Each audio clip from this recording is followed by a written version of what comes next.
I see those big, bright, shiny red trucks just a-trucking down the road. Those big, bright, shiny red trucks just a-looking for another load. Well, it's a family tradition, any Rocky Mountain day. Our fathers before us showed us the way. We work for asphalt cowboys and concrete kings, but that's never been a problem, cause we got diesel in our veins. We've got diesel in our veins. I see those big. What's up, JFW family? Welcome back to the Channel 23 podcast. The purpose of this podcast is to reach out and touch a fleet, to engage and inform everyone with all things JFW. Good morning, Jim, Brother Dave, Super Dave, and our very special guest, Ron Bugler. Good morning. Hi, everybody. Hey, good morning, everybody. Thanks for joining us, Ron. Hey, Ron. Ron, would you like to lead us in the pledge? Yes, sir. Do you know the pledge? Yes. Okay, awesome. I pledge allegiance to the flag of the United States of America, to the republic for which it stands, one nation, under God, indivisible, with liberty and justice for all. Man, we had a real Ron back in already. It's a race. He's excited. He's nervous. Yeah, that's awesome, man. I'm excited for it. It's a pleasure to have you here, Ron. Yep. It just reminds me of Dennis when he said the pledge. Right. Yeah. Good job, though.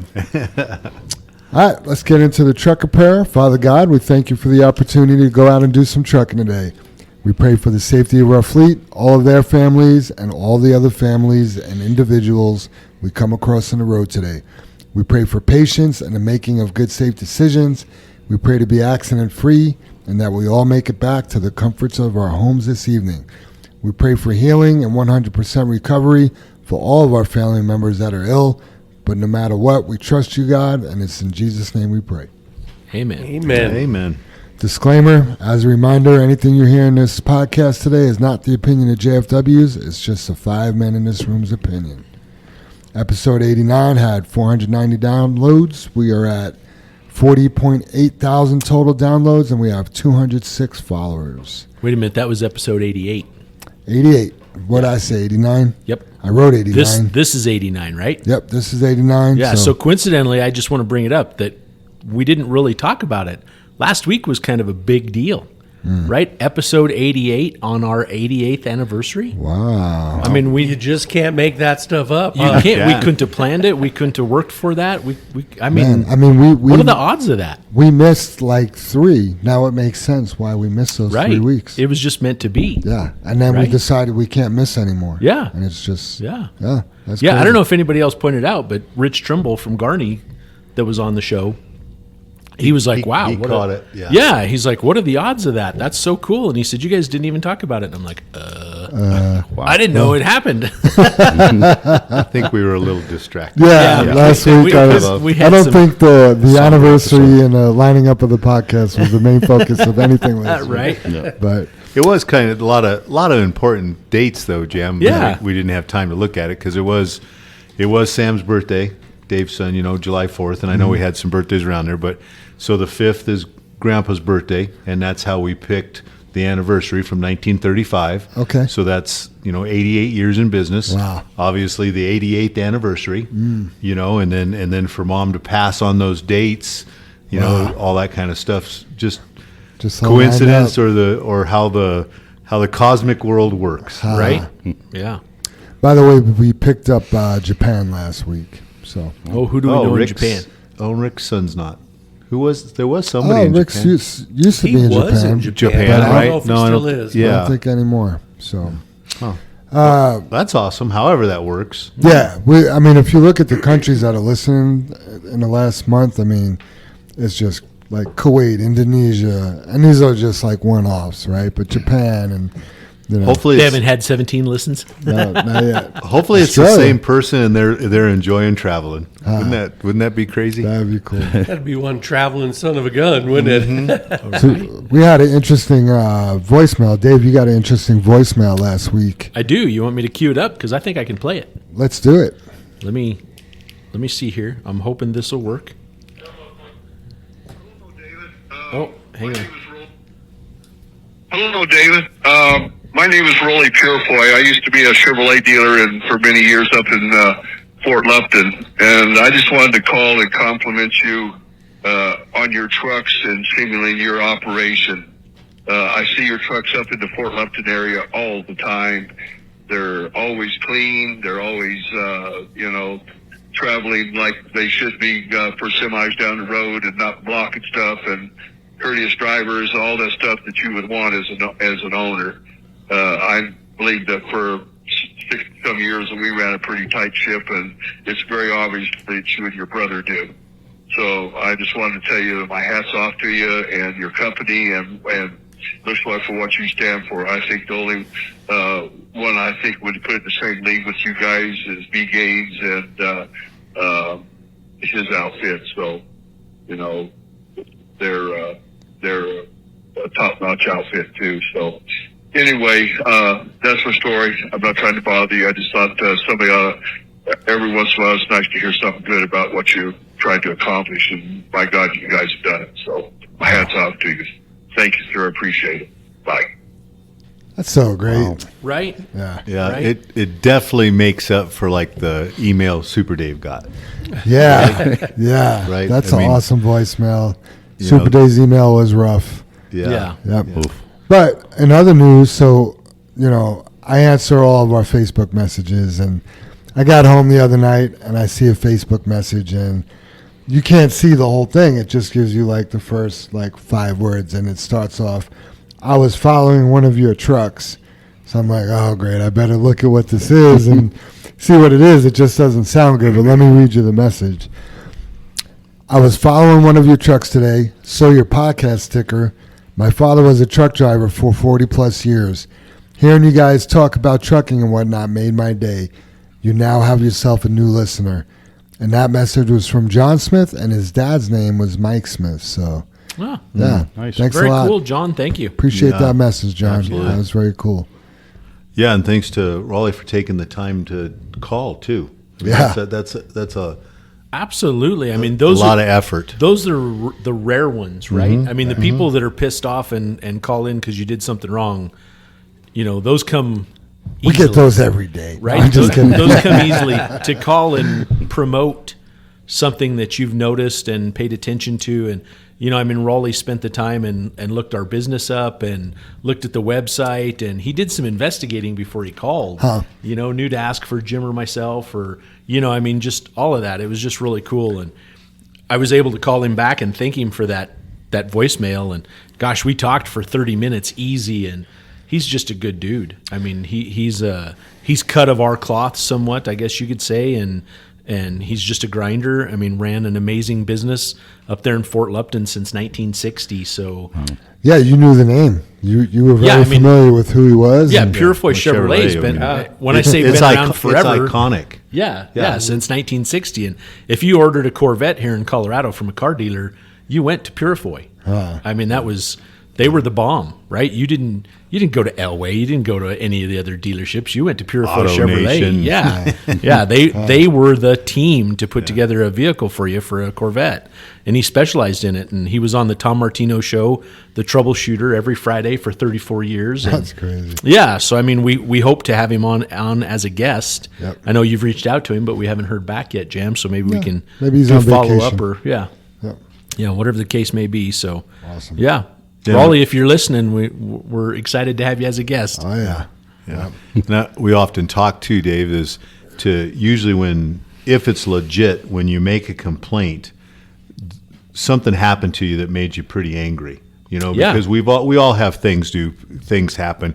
People cut you off, and big trucks cut you off, but you never get that angry to call. You just, and so usually if it's a call that made them angry that they call, it's a problem, or it is just a weirdo, right? It's one or the other. We did something really wrong or dangerous, Yeah. or there was it's over the top, and then but somebody to take the time to call that's giving you a good comment, that's a lot of effort. That's that's time people usually don't have. I guess Especially is what I'm someone getting at. not in our industry. Yeah. This is a guy not in our industry, but the trucks stick out. They're always clean, he says. You know, all of these factors. You know, he said he was getting on the highway. He travels Highway 85 all the time. You know, obviously, if he's doing that, he's probably in the fast lane or, you know, watching our in trucks. a Corvette. Yeah, right. Yeah, yeah. yeah. And I've read Tailgates- one. Yeah, tailgates aren't leaking, not hitting his Yeah. window, and yeah. I'm going to spit it out and steal his comment right now. And I told him right on the phone the minute he said it, I was taking his comment. But the rest of the guys know this, Ron, but you don't. Do you know there's 2 colors in the world and that's it? No, black Yep. and white. Nope. Or Red and ugly. red and ugly. Makes sense. That's according to Raleigh Purifoy, and he only Yeah. drives a red vehicle, he said. Oh, really? Yep, Wow. that's all he's ever owned. Yeah, there's a question later on, Dave, about RFK Jr. and there's some interesting stuff in there about Yeah. you know he's upset the ugly.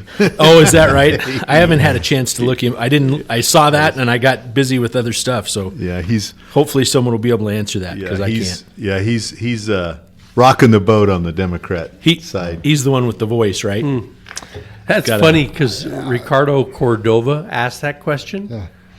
He doesn't say anything. He is the quietest guy you ever want to meet. Yeah. Yep, we'll get to that here in a bit, but yeah, he hit me with that yesterday. Right. RFK's the politician with the voice, right?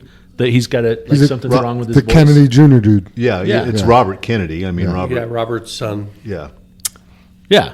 yeah. I didn't know he had a voice, though, Dave. I didn't know He- that. Yeah, Is he's that something got wrong? something weird with his voice. He sounds like that or something. I didn't know that. Yeah. Let me see if I can This pull a little. might be a stupid question, but I'm not knowing.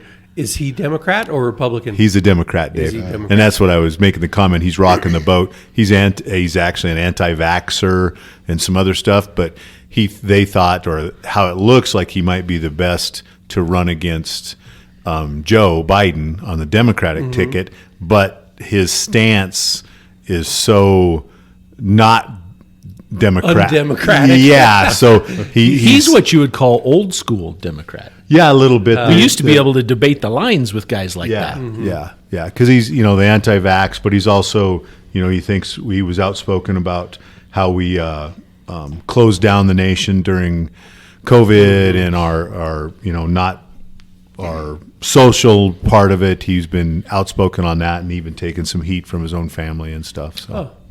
Yeah, so his voice, he was diagnosed with spasmodic dysphonia, and he's working with the only organization dedicated to finding answers for the rare voice condition. It doesn't say what group that is, but yeah, when you hear him, you're definitely like, I what? didn't notice that, Dave. Yeah.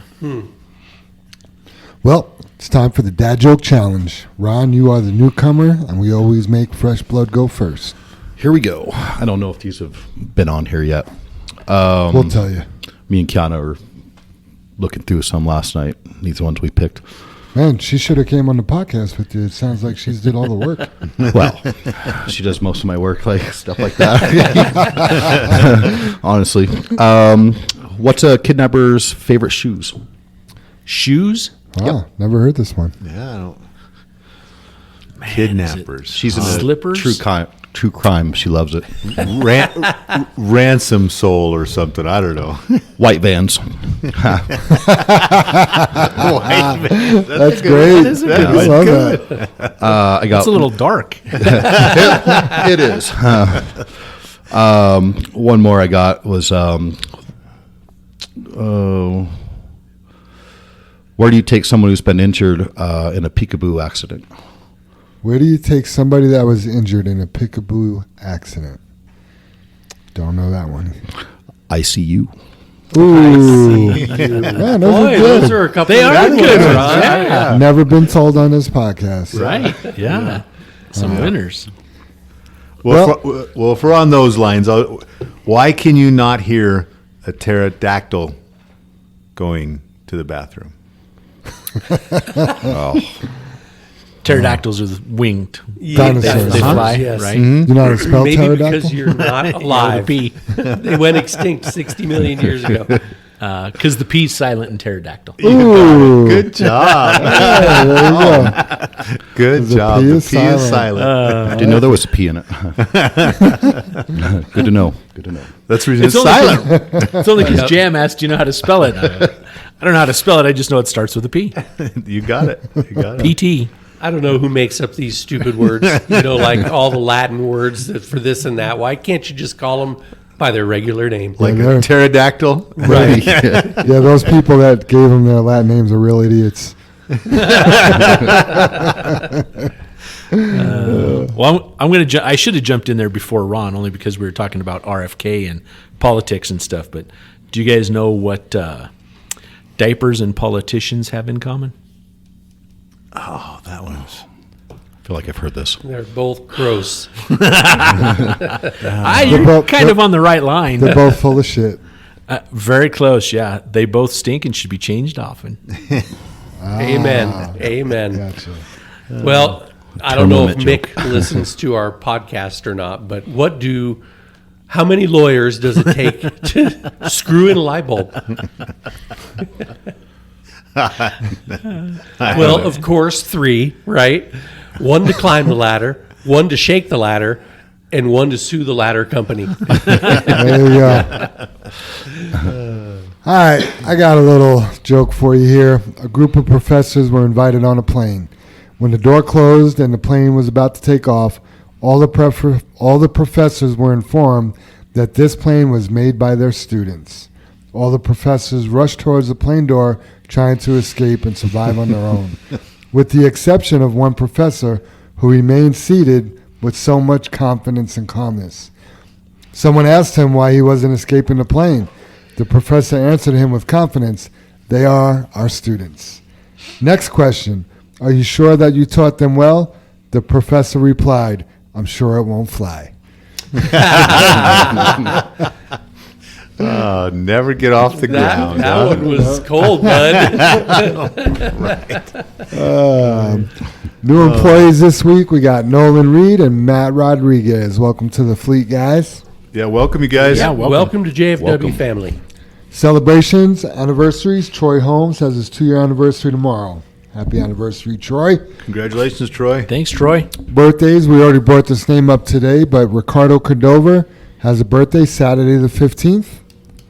Happy Happy birthday. birthday. Yep, Happy birthday. birthday, Rico. We do not have any family birthday celebrations this week. Wow, Man. out of all the, How's the that possible? family, yeah, that just doesn't seem possible, right? Yep. I mean, it's a lot of people. I'll hear about it later that there was one. There was somebody. I always seem to jack that up. We did get a thank you card from Jack Domenico, though, a handwritten, mailed with a stamp card. Old Wow, school. from overseas? Yeah, from Thornton or wherever he lives. Anyway, it says, "Dear JFW family, thank you for the birthday wishes and Amazon gift card. It was much appreciated. Jack Domenico, a.k.a. Jackie Boy."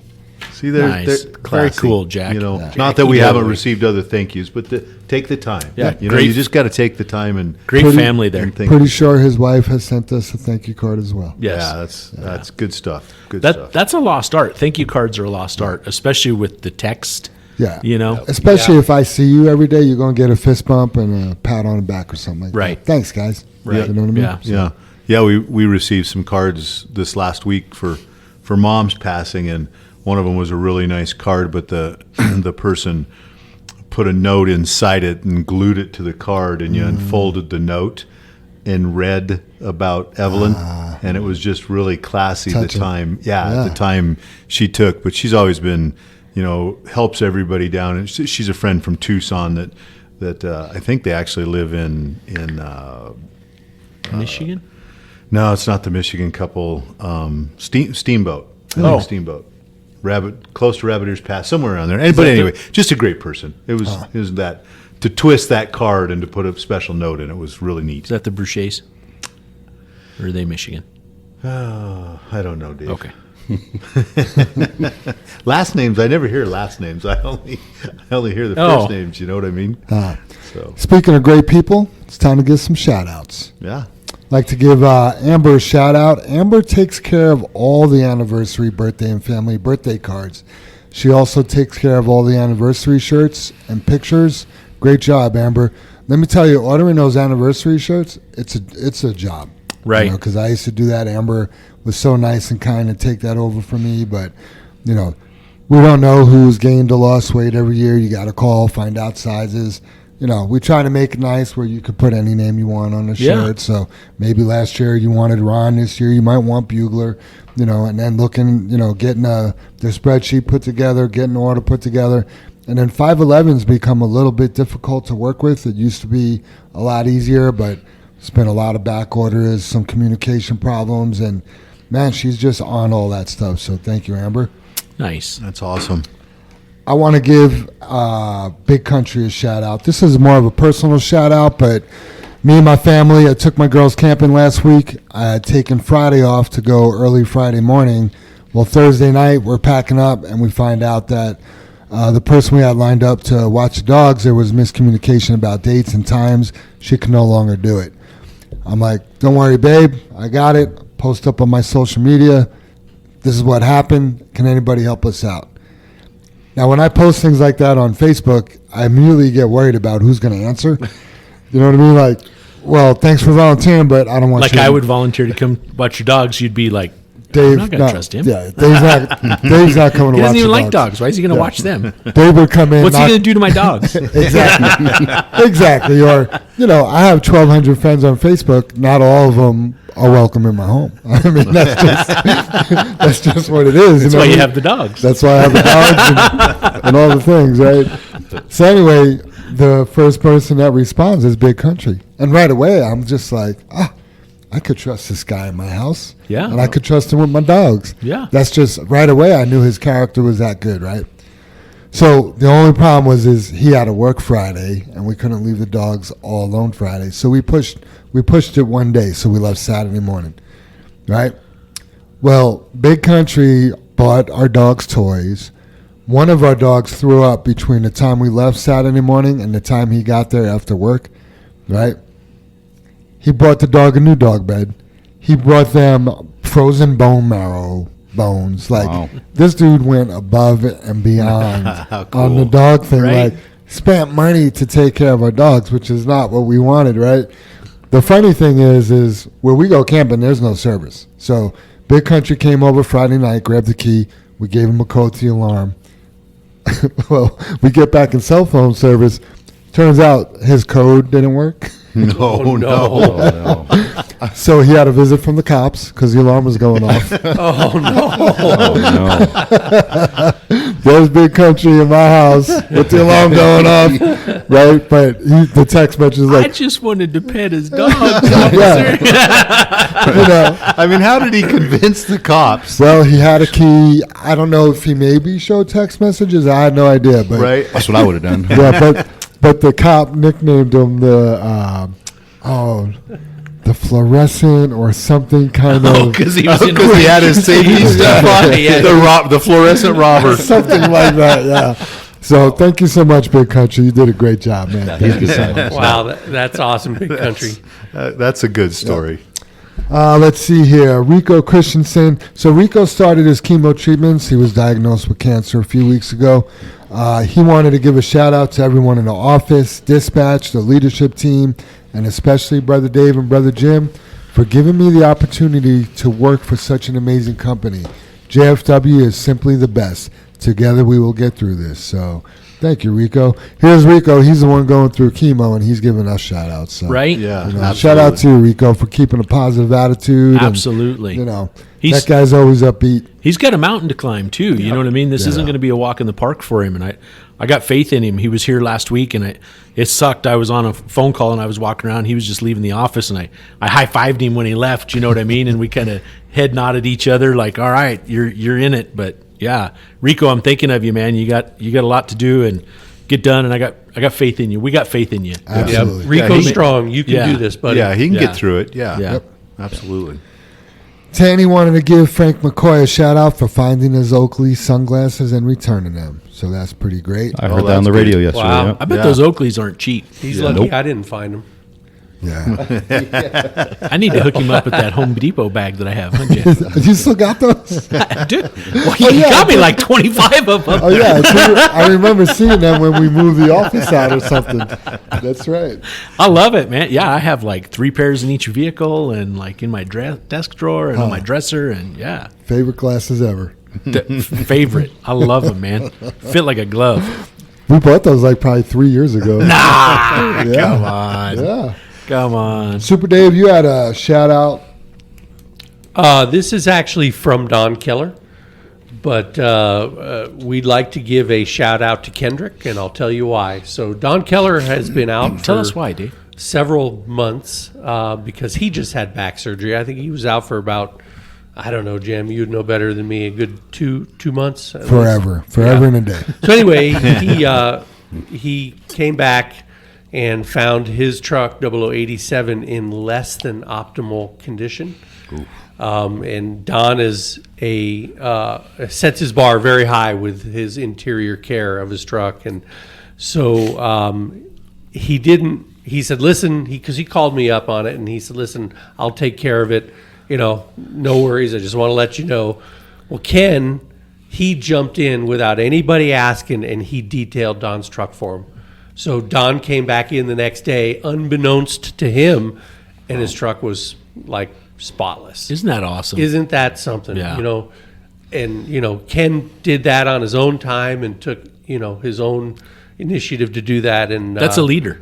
Yeah, It's driver support. way to go, Ken. I'm really disappointed with the interior of my Ram. Just throwing that out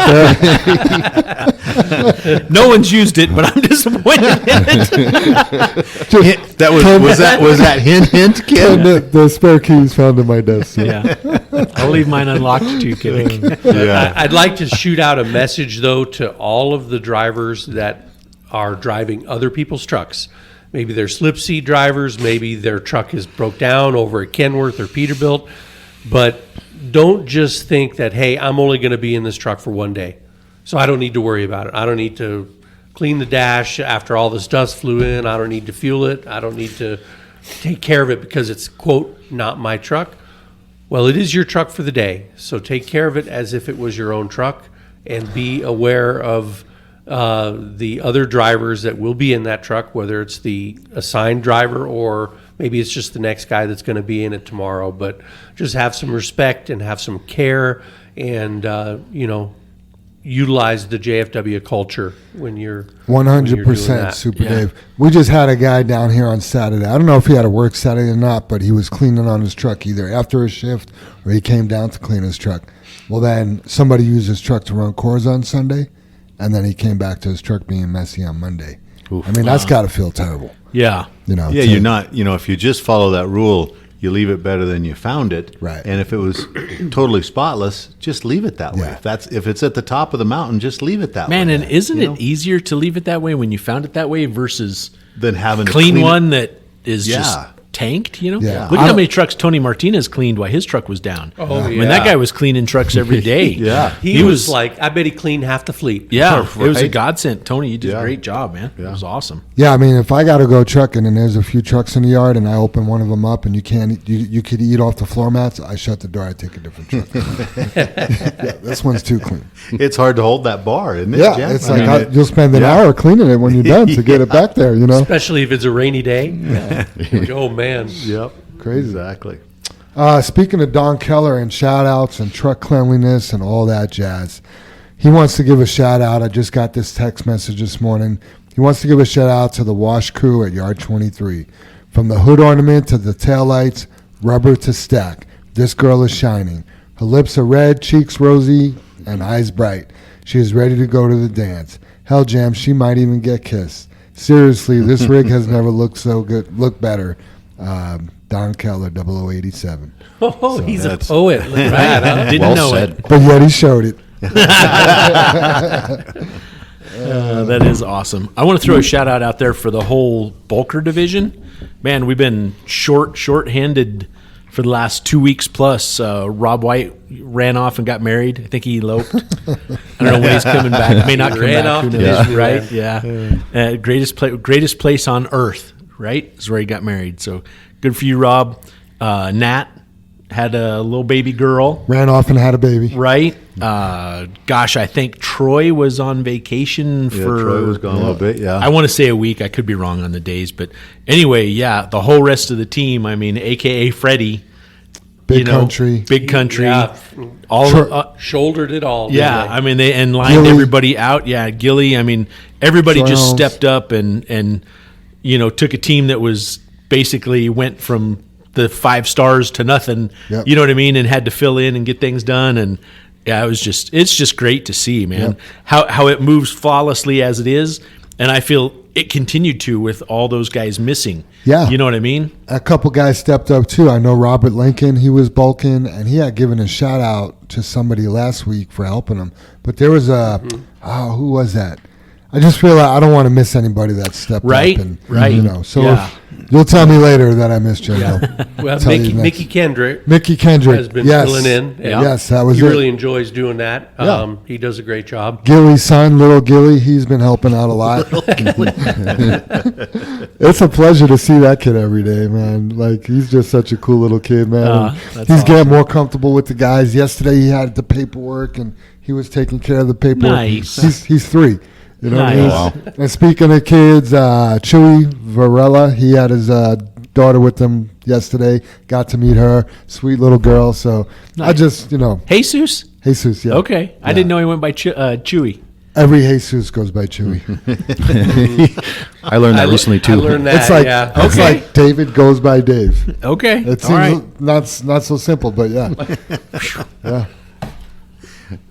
I never knew all the nicknames until Oswaldo started dispatching. Yeah. And he's just like, hey, blah, blah, blah. And I'm like, who the heck is that? Right, He right. just knows all the nicknames of everybody. Yeah, somebody asked him yesterday because he was talking to Rosario and he called him Chayo, and I think it was Dustin said, Dustin used a funny term, but why do you call him Chayo? He's like, because his name's Rosario. Duh. He did the same thing to me because he calls Veronica something. And Veto. to me, it sounds like, Yeah, Veto, yeah. Yeah. oh, Veto doesn't, I don't hear that word in Veronica. Right. Well, if your R's were a And he D, goes, well, it's short for it. I'm like, you're- oh, okay. yeah, All if right. your R's were a D, Yeah, if my V, J's V. were Z's and my S's were K's, Right. it makes perfect sense to me. Ron, you got any shout outs for anybody? Coleman for shooting me out last week. Oh, you scratch my back, I get my scratch. Yeah, he was up there at Fry this morning.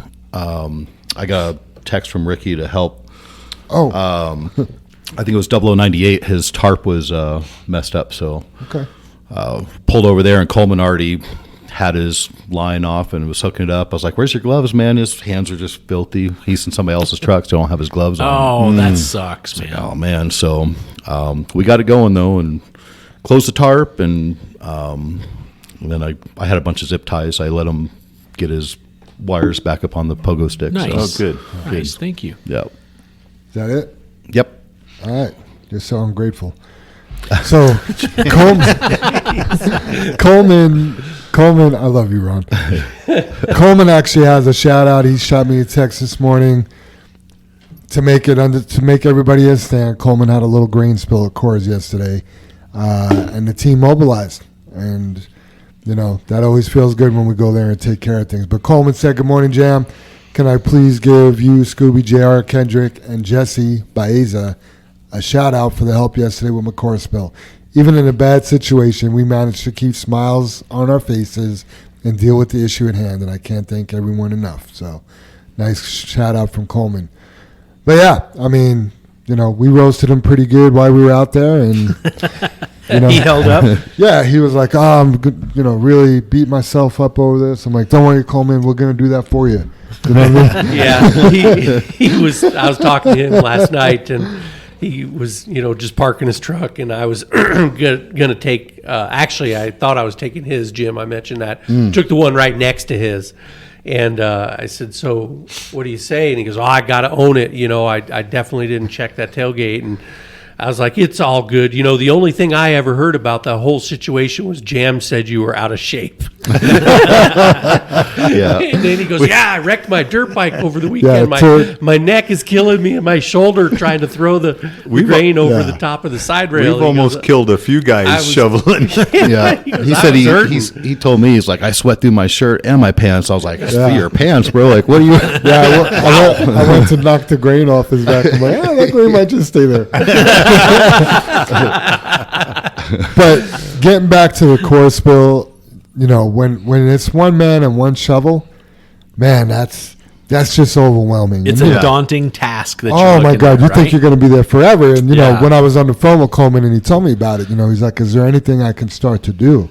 And I'm like, shovel. Yeah, you can start shoveling. You know what I mean? And that's kind of where you learn your lesson. To check to get when you're there shoveling by yourself, and there's two tons of material on the ground, and it's 20 pounds at a time. You're gonna learn, right? I like to learn from other people's mistakes. Right. Are you sure about that? No, Jason, when that happened to Jason, he told me ever since then, religiously, when I back under there and I turn on the can, I go back there and I check. I even put a hand on it sometimes. Like smart. You should be looking underneath too. That's what I do. I look underneath the fenders every time now and make sure those are cammed over. Yeah, but when you have 6 shovels out there and 6 guys honestly having a good time, you know what I mean? Like, it's amazing how fast the problem disappears. It's amazing how fast the problem disappears. And it's always a team building moment. Yeah. And it's funny because JR and I were walking out to my Ram, and I don't ever look at my license plate, ever. You know, and it's the one that came off the Jeep, and it says Team JFW. Yep. And I just happened to look down at that. I'm like, Team JFW, because I already knew Scooby and Kendrick were on the way. Me and JR were heading there. I already knew Linda was planning on sending Jesse, and man, we knocked it out pretty quick. You know, so yeah, that part is crazy. I guess when you're right. The other nice thing about it wasn't 20 degrees out like the last one. The last one, it was cold, but yeah, my hands were frozen, and so good stuff. All right, let's get into any other shout outs from anybody? Jim, Dave, Super Dave? I think it's good. Yeah. I just love that Team JFW. Yeah, it's a big deal. We are a team. It is. All right, let's get into the discussion part of things. A lot of housekeeping items this week. Dispatch sent me a few things. Number one, all Brandon plants are not using squeegee anymore. So no squeegee into any of the Brandon plants. So if you get a dispatch, or do we know why? Did they say that anything? sounds really weird to me? Yeah. But I'm not a batch man for them, and I don't make the calls. But they don't want squeegee. So if you've ever hauled squeegee in there and you get a dispatch and you're going to pick up squeegee, know that that's incorrect. Right. Yeah, make don't a phone mistake call. pea gravel for squeegee. Yeah. Right. Dave, do you know why they might make a call like that? I mean, I saw it and I thought the same thing, like, that's odd. And it's kind of funny. I mean, I remember the other end of the spectrum when they started adding squeegee to the mixes. And this was back in the mid 2000s because it was unheard of to add it. And believe it or not, every gravel pit had so much extra squeegee, it became a byproduct, and that was a way to get rid of it, was in concrete. And it was like, wow. So, and then all of a sudden, it's like the advent of anything else. They actually figured out, wow, we can add squeegee to it. We can improve the strength. We can make better mixes, and then it became a necessary item instead of just a way to dispose of it. Right. And now I'm sure they're fighting the other end of the spectrum. Like, well, now we may have to, I'm making it up, add more cement to make the mix stronger to compensate for the squeegee. And it's great. It's bad. It's good. Yeah. It's bad. It's right. Good. It's bad. Right. Yeah. I mean, with the size of it, it's all based on void, and that's how you make the contiguous strength, right? You have a rock this size, it has X amount of cement around it. Then you drop to like a pea gravel size rock and you have this much cement around it. And then you have a rock the size of squeegee, you have that much cement around it. And then the sand is binding it all together. And I mean, it's a science. It's a crazy science. So yeah, it's so cool though. Yeah, I used to work in a lab. Isn't it amazing, you guys? 20 years ago, like you said, they had I had the loader operator at the old Morton pit there tell me, well, we'll just end up pushing it back in the hole. right. In the lake. Yeah. And now They pushed it. there is no squeegee. Yeah. It's, I don't know, $20 a ton or something. And it's they were crazy. giving it away. Yeah. Ron, you it said was you used free to or work a where? buck. I'm in a lab doing mixed designs and stuff like that Really? for an asphalt company in Maine.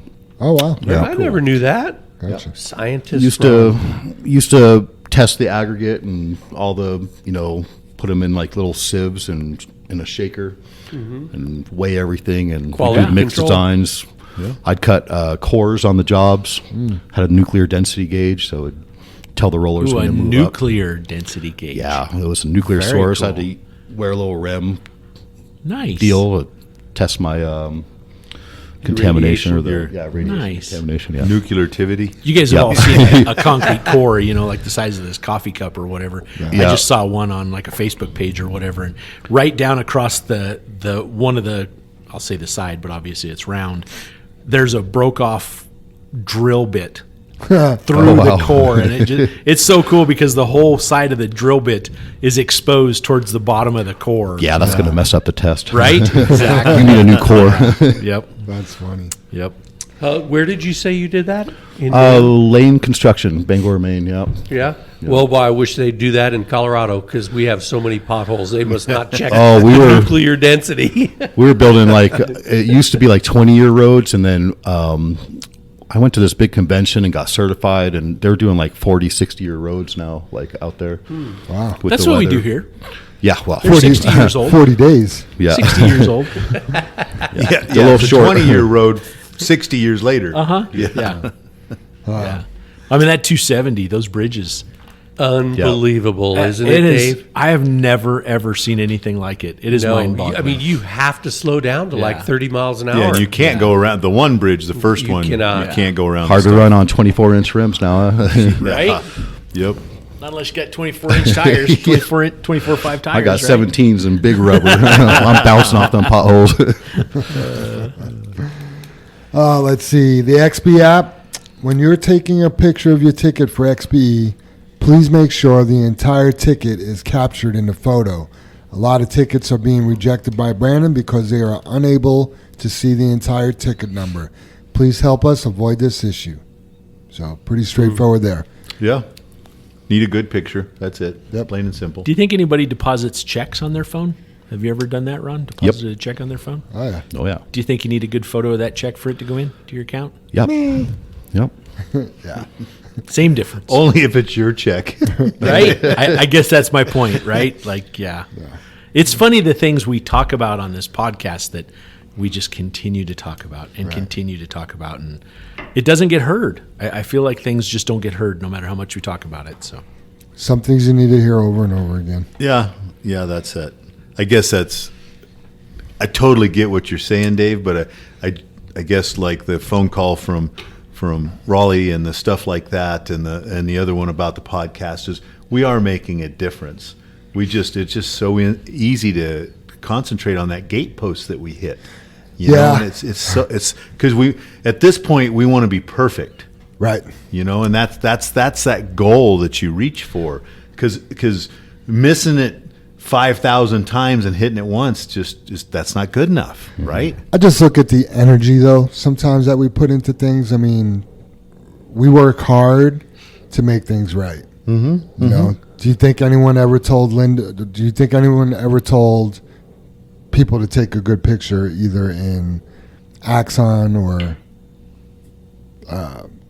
XP? It's been said. I mean, right. and there's guys that do it perfect every time. Why are there people that can't do it? Did we ever tell people they need to turn their paperwork in every day?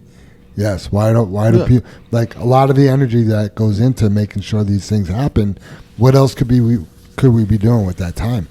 Yeah, it's the little things that aren't Right. counted on, I guess, or I don't know. Yeah, but I mean, I guess that's why we all have jobs. I mean, it, that's why I work here. Yeah. I mean, just a quick story, Jam.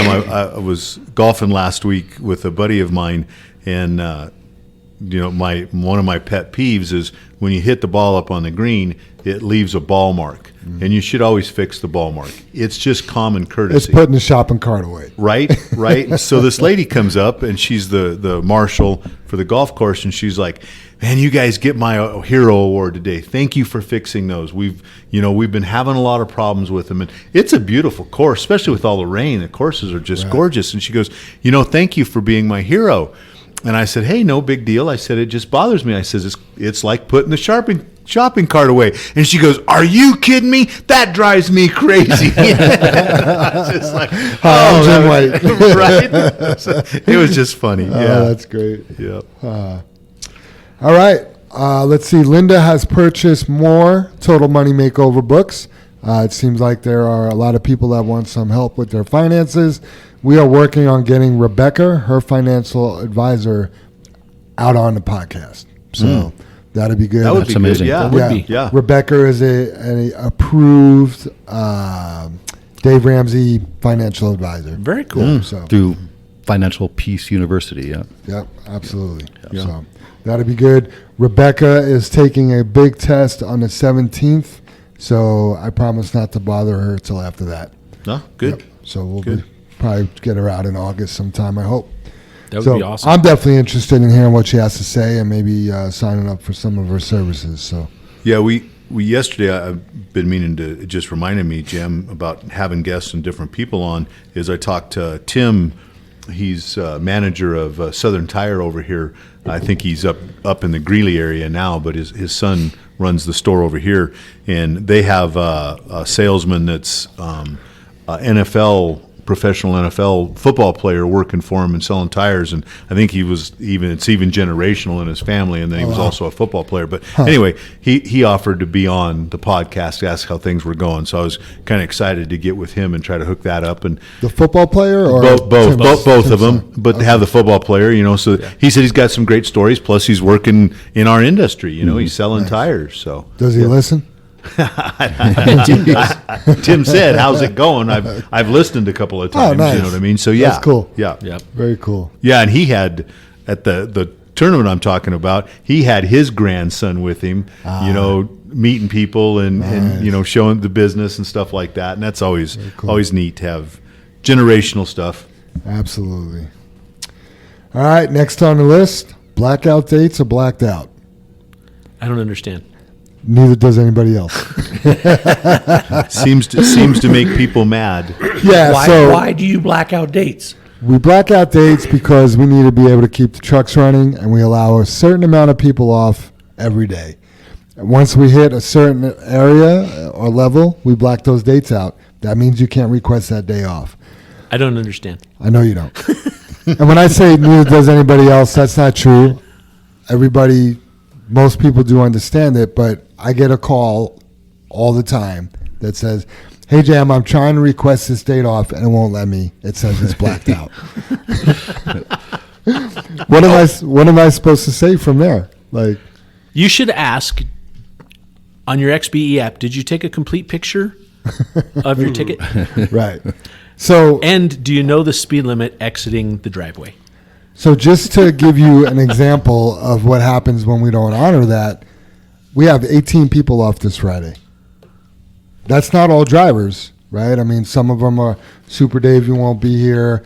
There's another. I think Scooby's off, gone. yeah. JR has a late start, so there's 15. There might be some people in admin or dispatch, so it's not all drivers, right? But we're gonna be short, So it's a problem. I sent out an announcement this past week saying blacked out dates are blacked out, and it really, I had a lot of feedback on that. Let's just say that. I've had 3 people approach me say, "Did you send that message out because of me?" Right? I've done that before. No, So I- are you guilty? I mean, you have that you're asking. So because Right. do you feel guilty because maybe you didn't really need that day, but you did it anyway? Right.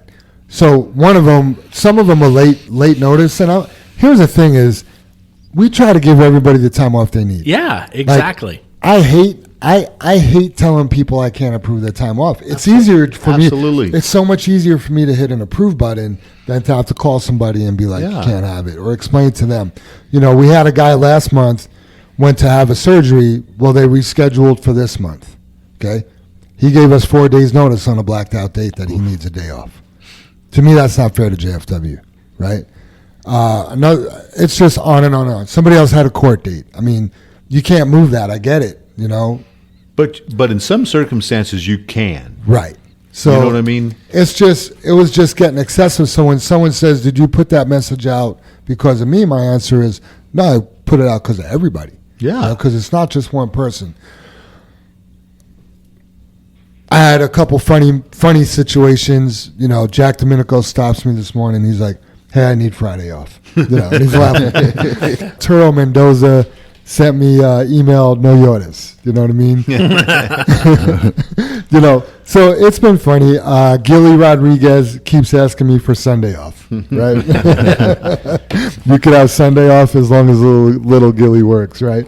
But it's been a problem. Honestly, yesterday, a driver approached me, and there was a big problem, and I kind of lost my cool about it, and I feel bad about that. I do feel his approach was not good, but my reaction definitely wasn't a good representation of who I would like to be. You know, I think it probably was who I was in that moment. I don't feel that, that's what I'm beating myself up on is I don't feel I reacted well, you know, and the reason, like spiritually for me, you know, I'm pretty vocal about Christianity, and I don't want people to look and be like, "Oh, so that's what a Christian looks like."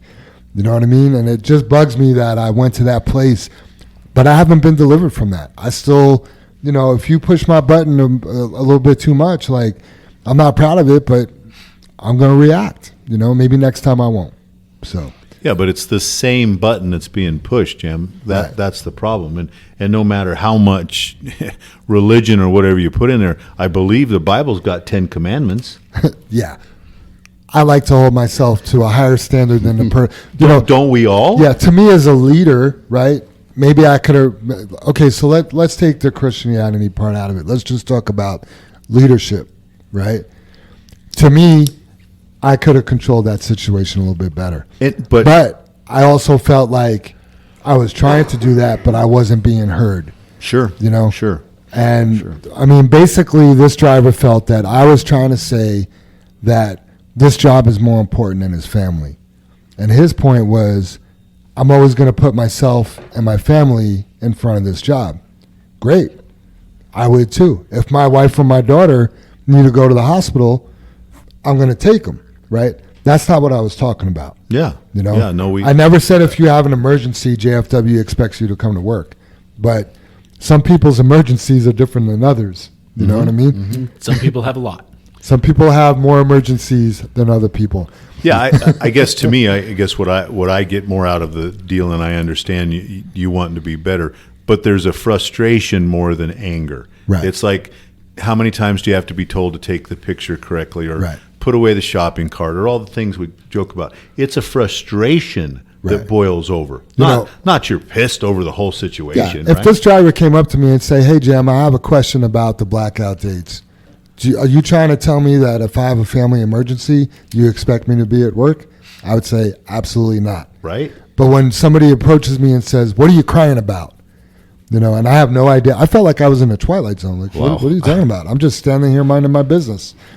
You know what I mean? Yeah. Like, yeah. And on and on and on, and not know when to stop. Like, yeah, things got escalated. So, you know, I didn't lose any sleep over it last night. I slept like a baby.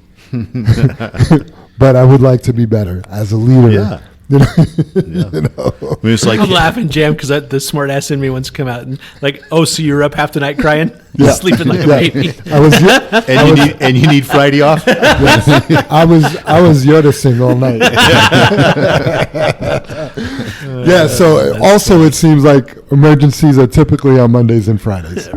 I don't know why, but that's when everything gets forgotten about. So all I'm trying to say, everybody, is we have a schedule. We try to allow as many people off as possible.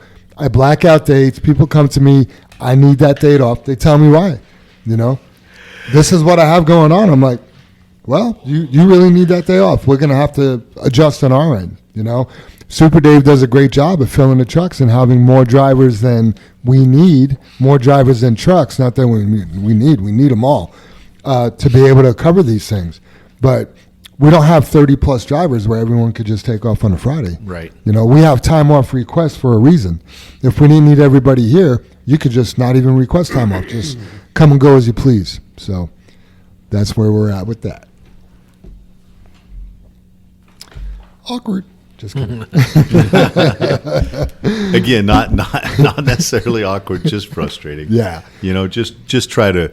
We've done everything to work with you guys, like the extra drivers. Right. I mean, look how many drivers we pay to be buddied up, to sit with people, to Yes. go home. Yes. All the things we've done to cure this problem.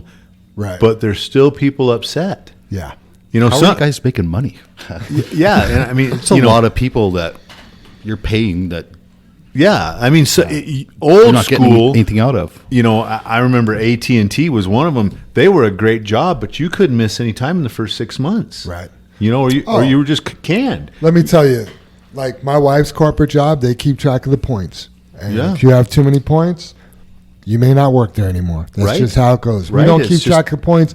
We keep track of days, but we are so lenient.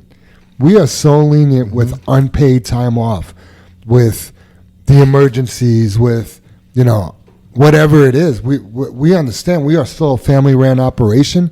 And when somebody has a family problem or a health problem or whatever, we try to be understanding. But it works both ways, and to not even be in a situation and throw a stink about it, just Yeah. yeah. Yeah. Must have struck a chord. Sure did. Glad you guys weren't out there. You would have been like, who is that? Oh, man. All right, next on the list here. Coleman wants to make sure your tailgate's locked and cammed over before loading. Thanks, Coleman. Appreciate that, bud. Good advice. Yeah. Everybody else out there shoveling yesterday. Yep. If you don't understand what it means to be cammed over, come find myself, Super Dave, JR, Kendrick, Scooby, Casey, the brothers, Ron Bugler, right? tell you, yeah. Coleman, he could tell you what it looks like. Yeah. Any of the trainers. There's Any so of the many trainers. people. Yeah. But what I find interesting, have you noticed, I've never gone to clean up a spill other than a core spill. Like, we don't have, Well, why is it always cores? Because I have. that's usually the material is not that high up on a tailgate other than with Coors. Coors, you got a lot of material on that tailgate. That Yeah, makes sense. You've never Compared been to- over to the Frito-Lay, have you? I have not. Yeah. Well, that's Those another- trailers are full. But Let that's me a tell great- you, that is 10 times harder to shovel than grain. That's a great point, no, Ron. I didn't think about it. The material is typically not on the tailgate the way it is on the Yeah, I core. mean, we've had some tailgate problems, and you're able to load and keep it off the gate, Right. and still get 25 tons on. Right. Great point. I didn't think about that. Yeah. Ron, you're so smart. I try. Thanks for being here, That's bud. what I'm here for. Huh. SD, you want to talk about fluff?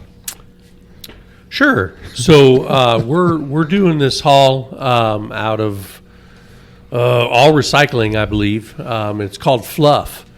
And what they do is they recycle cars. They grind up all the metal. They grind up the whole car. And then they use a magnet to remove the metal. And what's left is the seats and the dashboard and all this stuff Headliners, that they rugs. call fluff. Anyway, we're hauling that fluff. And we've had a couple of instances where it has come out from under the liner or around the doghouse or under the Z-strip and come into the concrete rock or sand that we're hauling. So anybody that is on that fluff haul, be extra careful to use that little pry bar that we give you in your tool bags to reach underneath that liner to try to get it out from underneath so it won't fall out onto the material. So just be super careful. I think the grain is another situation where that can happen. Yeah, just like it, because Dave, yeah. it packs underneath the Z-strip or it packs around the doghouse, and But- you think it's not going to go anywhere, but it does. Yeah, what's in that Z-strip is so flippin' minimal. It is so minimal. What was in that pile was left in that trailer. It wasn't what came from under that Z-strip. It wasn't what was Dave, packed around the I'm on the high doghouse. road here. I'm on the here's the facts, bud. You know what I mean? It wasn't what we pried out of the Z-strip because what's in the Z-strip is stuck in the Z-strip. Let's face it, right? What came out on top of that pile was in the end. It was laying in the nose when we loaded. So Yeah, what usually comes out of the Z-strips, you can see it when it's dumping, like I've done it with grain. yeah, And you can see it's a line exactly. that comes out Ron. onto the right? pile. Yeah. But anything on top of it at the end of your dump is not What you coming loaded Came- on. Yeah. right out of Yeah. the You hose, loaded did it that. on. Yep. Yeah. Yeah. I use a scraper. I have a scraper in my truck and a wire brush, and I get the scraper underneath the Z-rail, and the wire brush comes right behind it to get all the Very good. Yeah, do because I wanted to mention, Dave, and I know you said it too, and the pry bar, is you don't pry that Z-strip up and out. I mean, you 'cause you everybody's move gonna- it. You release the pressure so Yeah, you can use yeah, your you hammer to don't tap you don't the rocks bend out. it, you know. Yeah. And you can, a lot of times you can walk down through there with your hammer, but you don't beat the shit out of the Z-strip. You hit the Z-strip so it vibrates and stuff falls out. You don't. Neither one of those tools are meant to tear anything up. Just as a reminder. You just need to release the pressure so yeah, the rocks Dave. will fall Yeah, out. absolutely. Yeah, you can kick What- right underneath, like on the liner, right underneath Yeah. the Z-strip and stuff. Yeah, it falls out. Thing Yeah, that I do absolutely, know Ron. for sure, if you don't clean those out regularly, more rock will stick underneath it, like Yeah. 3/4 rock, or I mean, the more you leave under there, the larger the gap between the liner and the Z-strip is going to get. It's going to grow. Yep. And if you continually remove that material, whether it's sand or grain or rock or anything you're hauling, the pressure of your loads will end up bending that back in, and that space will reduce itself. And I mean, it's kind of like preventative maintenance, but it's actually, I don't know, a means to an end. You want your Z-strip to get closer to your liner, clean it out, and it will actually become all that better. all Why that is there a material gap in at there, all? Like, too, why- locks your liner eventually, and it doesn't. That's what creates that wrinkle. Is the liner won't move up and Yes. down the Z-strips. That's Okay. very Yeah. true. If Yeah, they I'm put learning. when they put the liners in, why isn't the Z-strip already tight against the liner? Why is there a gap to begin with? Like, If it doesn't have the fold in it, it's to allow the liner to move, Ron. Okay. But Oh, if I it see. has I mean, it should. The reason we call it a Z-strip is it's shaped in a Z, so the flat part should be against the aluminum. Then there should be a small piece that hangs over, or a small gap that hangs over. But if you also notice, Ron, is the Z-strip is one size, and we go from 1/2 inch to 3/8, Dave. So there's, it's got to make it over the 1/2 inch in the back, and then there's probably a bigger gap in front when we're just over the 3/8 part of the liner. Yeah. So there always will be a little bit of a gap. okay. Yeah, I was told one time by someone to get all the rocks out of there and get your 4x4 and a sledge and just bang that right up against the liner. Oh God, no. Yeah. Just leave it so it moves. Who told you that? He's not here anymore. I won't mention any names. Well, we have a new program coming up called the Wellness Warriors. Long story short, we're doing a 6-week wellness challenge. It is called Coast to Coast. This has all been organized by Joanne and our insurance, so this can be done alone, but it's encouraged to do in a group. Registration will begin July 17th, and the challenge starts August 7th, ending on September 10th. When registering, this is important, the first 20 people will win a Fitbit to track their progress.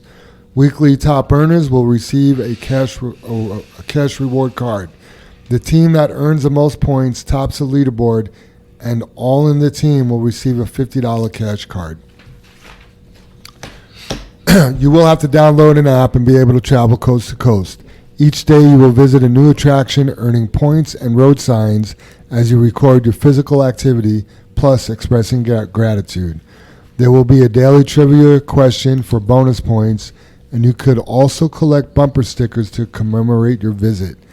There is also a Thrive Thursday challenge each week to earn extra points. There is a blog that you can show everyone what you've done, give shout-outs, or receive help if needed. We'll be sending flyers out. The groups could be 3 to 5. We're doing this to help create teamwork and togetherness, as well as creating healthy habits to continue after this challenge is over. Together we can do this, and together we are better.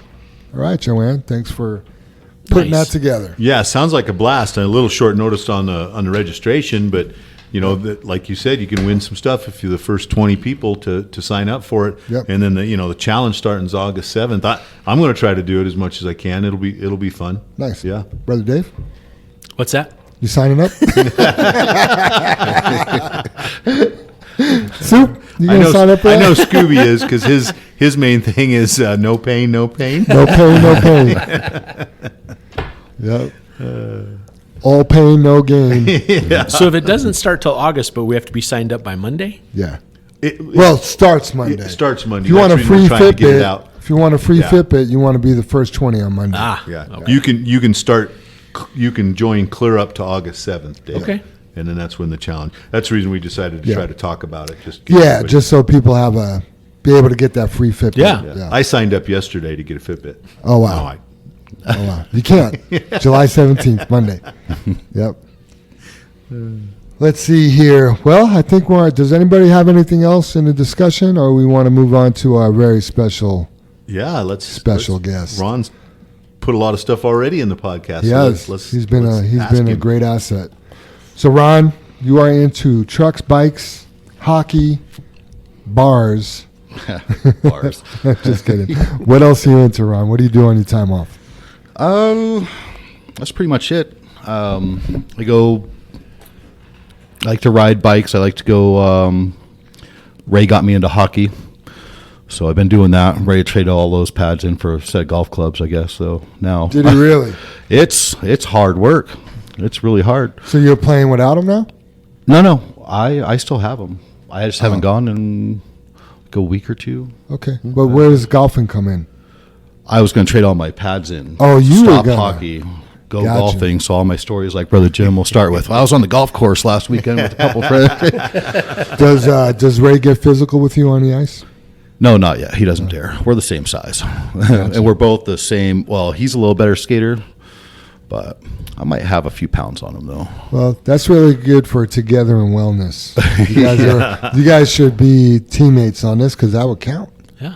Yeah, You come up with like a cool name with ice or something like that. Right? yeah. When you do that hockey, you are drenched after. And we're out there on the ice for an hour and a half. First, we do drills for the first hour, and then we scrimmage for the last half hour. And you get off the ice and you're just completely drenched, soaked through your shirt and your sweatpants, everything. Once you take all your pads off, it's pretty bad. And you gotta get the spray stuff for the pads because they start stinking. You can't put them in the washer. So yeah, Gotcha. it's So crazy. are you in a league?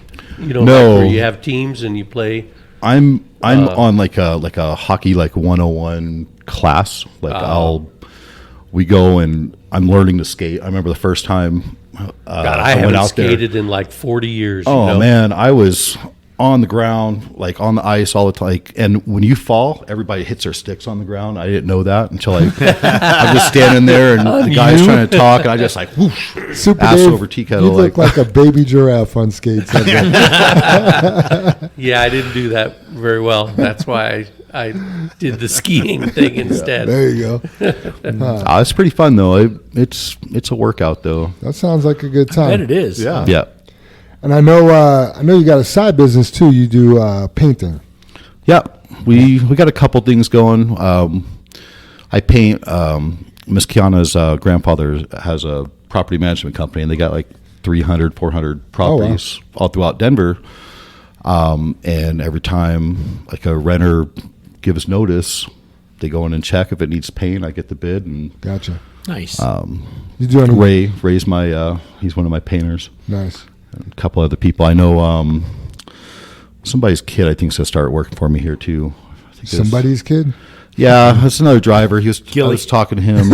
Little Gilly. Yeah, His 3-year-old. he has a son that he's going to start painting for me too, and just people that need extra money. I always try to help, especially if I have 2 or 3 jobs going at the same time. I can't do Sure. it all myself. Ron, if I ever need extra money and I approach you for a paint job, tell me no because I'm the worst painter. I'll get you trained up. Okay, Don't worry about bet. it. That's a Be challenge. good. Yeah. Cool.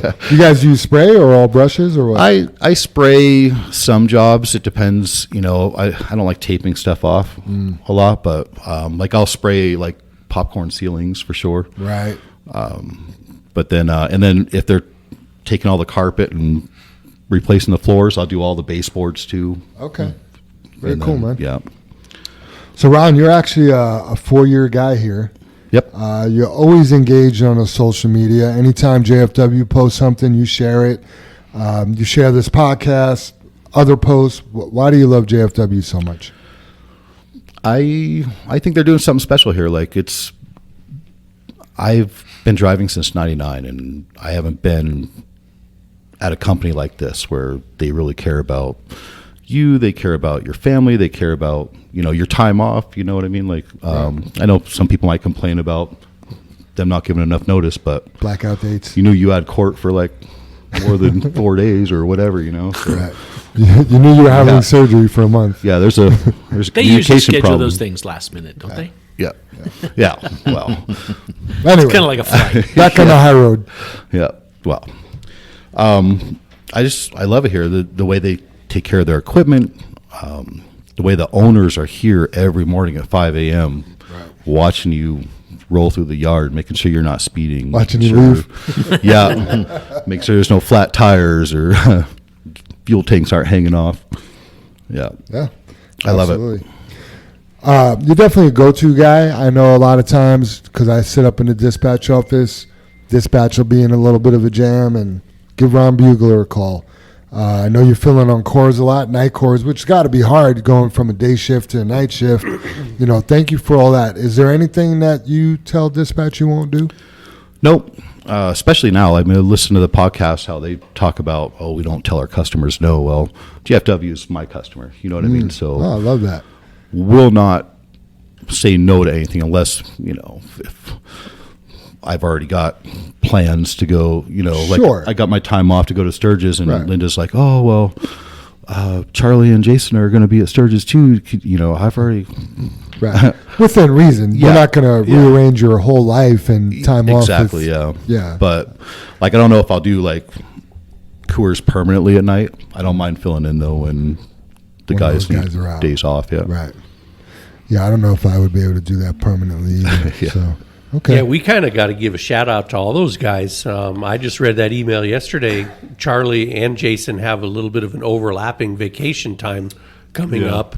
And we had 3 different guys, and you always volunteer, Ron, but I mean, I couldn't do that. Yeah, I saw Greg To go Wise. you'd find me sleeping under the can with 50,000 pounds of grain poured all over. Dave, you are a bit like routine. So my hat's off to you, Ron. Yeah. Yeah. Yeah, I'm trying to look up who else is covering. Those guys don't actually overlap. They just stop and start like the next day. Like one guy's, it's like We one have guy. to cover it for 2 weeks, though, Jim. Basically. One guy. We got to cover Yeah. one guy for 2 weeks. Yeah. Yes, exactly. Yeah. So I know Okay. Greg Wise is one of them, and the third one is can't remember. I don't remember him. The third guy. now I got to look. How does Oswaldo spell that? They've got a nickname, though. You guys could talk about something for a second here. I want to make I sure. like the awkward silence. Dead air. So you're going to Sturgis, Ron? Yeah, for the last couple of days, Kiana's uncle was like, "Oh, I want to go," and I've never been. Yeah. and I just got the bike, so I'm gonna try it out, see what Nice. it's What like. kind of bike do you have? It's a 2017 Dyna Street Bob. Very cool. Ray made me buy it. Ray made you buy it. Yeah, we went up to Spec Ag a couple years ago, and we're like, "Oh, you want to go look at Harleys?" I'm like, "All right." So we drove. Once we got loaded, we went over to Avalanche Harley right next door, and Yeah. we're looking around, and Ray seen this bike, and he's like, "Oh, you got to get this one. This is the last year they made the Dyna. This is gonna go up in value." And I'm like, "I don't want to lose money on this. Let's do it," And so I started signing the paperwork up, and I bought it on Kiana's birthday. She hates that bike. So it was not, I didn't realize that's what it was, but it only had 1,300 miles on it, and I was like, "Oh, all right, let's do it." Ray's like, "You're not going to find another one like this." I'm like, "Okay." So are you going to ride up there? Or are you going to? Yeah. Okay. Good. Good. Yeah, it's only six and a half hours. I just know there's Kiana some going? people. That's the question, right? Like Yeah. you're a true guy if you ride up there. Ride or die. Yeah. That's the thing. I met a couple of people at a couple of the bars I like to go to, and they're like, "Oh, we're gonna trailer the bike and go up there because Harley sends all their stuff to up to Sturgis, their clearance stuff." They buy so much stuff, they don't have room on their bikes to put it all. So That makes sense. I'm a fly and just rent a bike when I get there. yeah, Some Honda. rent a bike. Some Honda. Yeah. Yep. Well, I can't find that email, but we appreciate everybody jumping in. There's of a new course. Harley in the parking lot down here next to the gate. I think that's isn't it? Ghost. Yeah, The that's black a, one? Yeah, that's a nice bike. Oh, that's a beautiful Yeah. bike. I'm talking about the little midget one. Oh, that's Grant's. God bless him. I was training him in Who did you say? Grant. Grant. Have, Gotcha. have you seen the bike, Dave? Yeah. It's like a pit bike. Yeah. It's, right. it's adorable. Yeah. Yeah, it's adorable. That is a great description. Yes, Yeah. Just That's high road hearing hauling. that. Yeah. Is that the one that got it's adorable. stolen? No, that's a new one. Oh, okay. He had one that got stolen off his bike. He lives kind of downtown Capitol Hill area, Shocker. and he had it on the back of his truck on like in the hitch, like a little platform. They took the whole hitch and everything off there, and he was angry. He was mad about I that. bet. Yeah. But he bought Nobody that little likes the thing, and Ray wants us to get those. He's like, "Oh, we should get a couple of those little Groms and just practice our wheelies the and stuff." And I'm Groms, like, that's what "Oh." they're called. How Yeah. do you It's even funny fold 'cause- yourself up small enough to fit on that That's thing? what I told him. I said, "We're a little big for that, Yeah. Ray. I don't think we. Yeah. You know what? You I was- You'd Grom." look good on a Grom. I wasn't going to say this. I wasn't going to say this, but I asked Dustin Romero. I was like, "You got any questions for Ron tomorrow?" And he's like, "Why does he ride such a little Harley?" That's what I said. Because I like the bigger ones, and Ray's like, "No, this is the one. You need to get this one." I'm like, "It looks a little small," and he's like, "No, it's only 630 pounds, but it's like a 1690 Oh, wow. cc bike, so it's It goes. the weight to power ratio is Jeez. pretty good." Yeah.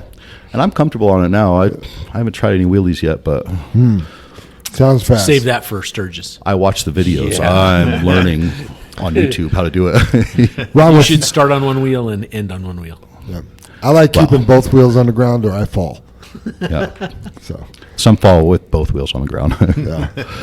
yeah.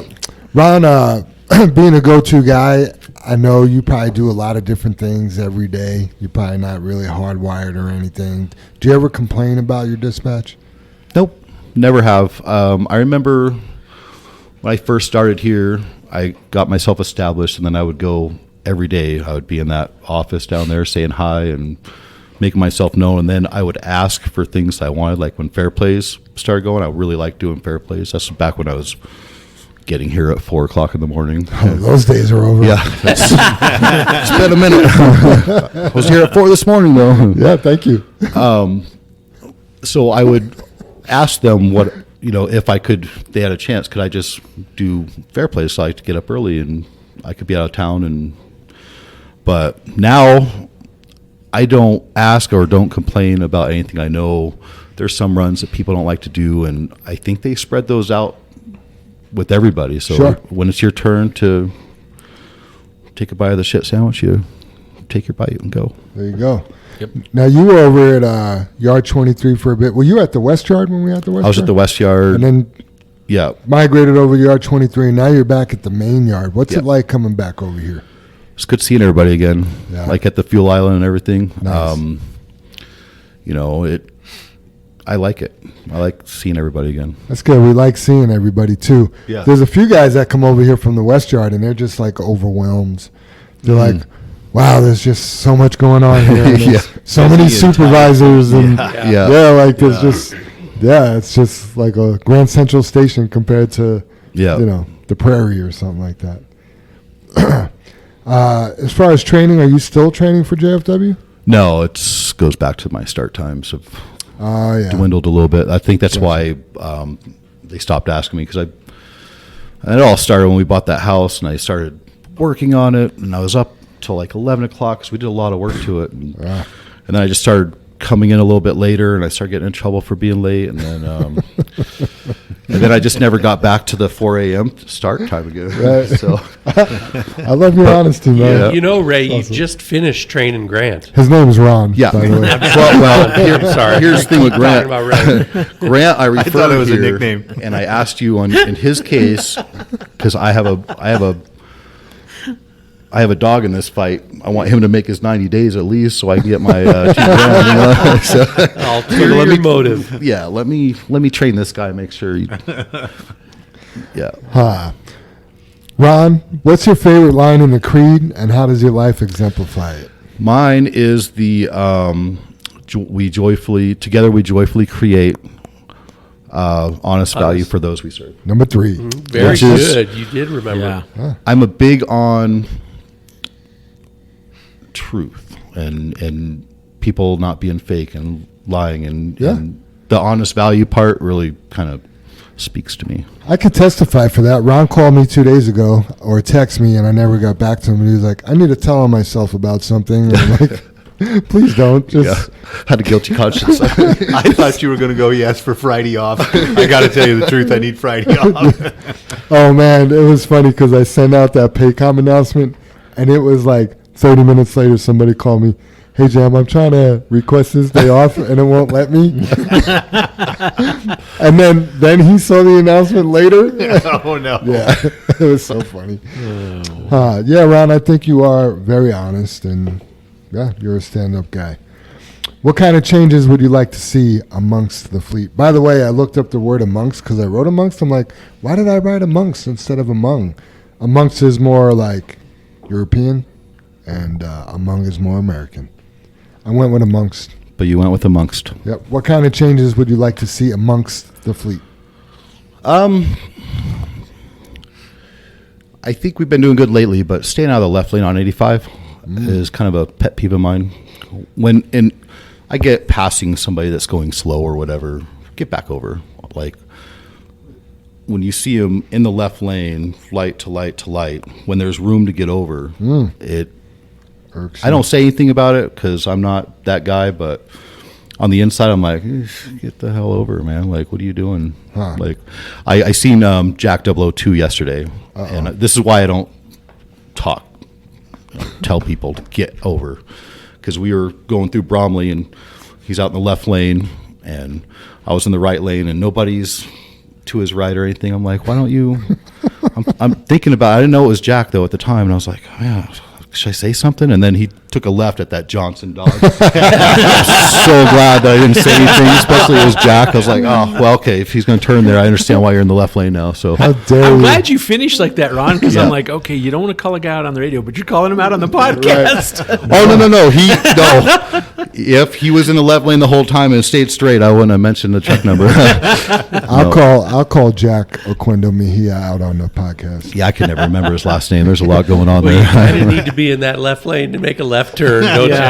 Yep. You do. You That's do. funny. That's funny. Well, since you're so concerned about things like that, what's your safety score? Do you know it? Now, here's the thing. To be honest. Yeah, I'm at 87 right now, which is really good for me. So Oh, that's I'm good. killing Bro, it right you are now. 3 points away from being in the green. You should make that a priority. I've just started trying on that score. I used to not like. I'm like, because I fly around everywhere. Like my foot's on the floor, which is probably not safe, but it's productive. So, and I know I'm not getting like 2 runs extra a day, but Can you get a beep button, a beep thing? Like, I'm flying around, it's productive, but it's not beep. I do it safely, I think. So like my points would always be like 15 down for speed. You know what I mean? Sure. But now I'm Ron, starting. it must be speed that's 10 over, because 5 over doesn't count. Yeah. So it must Yeah, be yeah. between the 5 to It's 10? yeah. Or is Ron, it over Slow 10? down. It could get, I'm working on it. Me and Samsara camera be talking to each other the whole day, like, please slow down. I'm like, So, but now, Does the camera ever tell you she likes your eyes or anything like that? Or not yet. We compliments your beard. haven't exchanged pleasantries like that. Oh, man. When is that coming? It would be nice. AI Can you is imagine everywhere. opening up the door and sitting down in the seat and the camera going, good morning, Ron. How are you? Or imagine you do something good and the camera's just like, wow, that was a really nice job. Man, wouldn't that be cool? Yeah, right? a little bit more motivation Right? to Yeah. hear stuff like that. Yeah. Yeah. I love your hat, but slow down.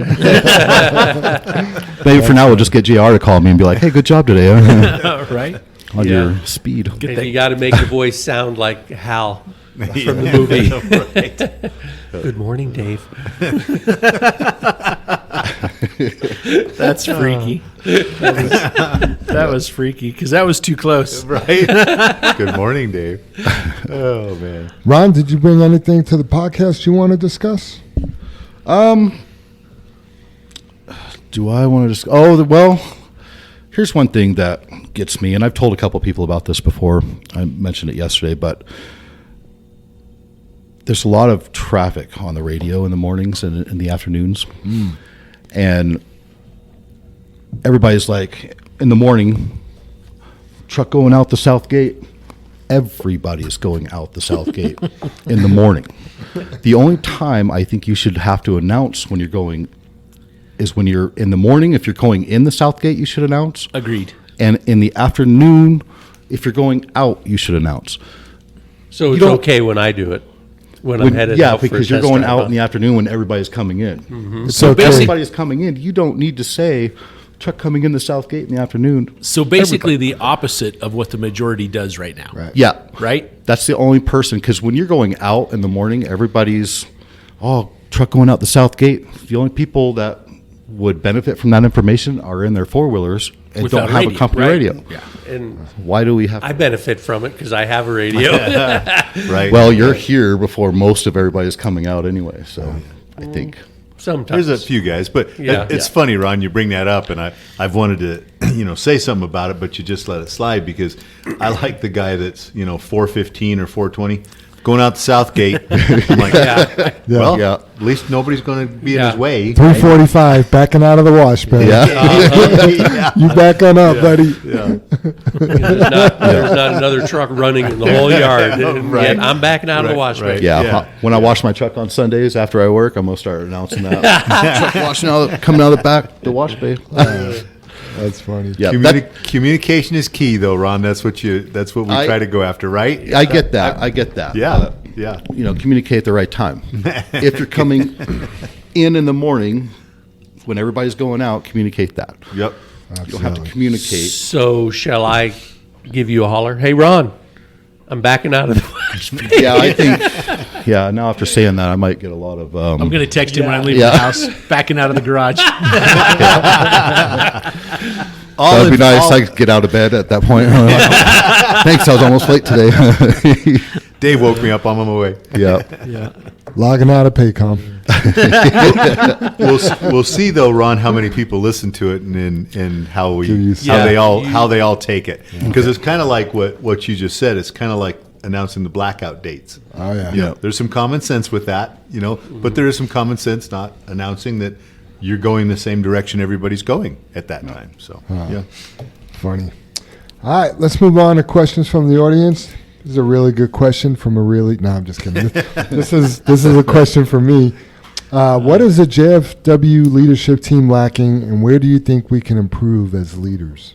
And that's for Jim and Dave. Oh, I thought that was for everybody in the listening to the podcast. No, I want to know what you guys think. I know that. But why can't I request it? Why is Paycom telling me it's blacked out? Oh man. Yeah, I don't think there's a lacking in leadership, Jim, because lacking is the leadership team, to me, not doing their job. And I think we have, even at the golf tournament the other day, we were talking about. They talked about the trucks being clean and, like Raleigh calling in and stuff like that. I think we have amazing people, and it's taken us years to get to that point. I think everybody on the leadership team serves at a certain point on what they're good at, but that's when, and it's not lacking, it's where the improvement is. I think a lot of the leadership team, including myself as a leader, you get honed on doing what you're doing. And nobody concentrates on outside that. Their path isn't any wider than that.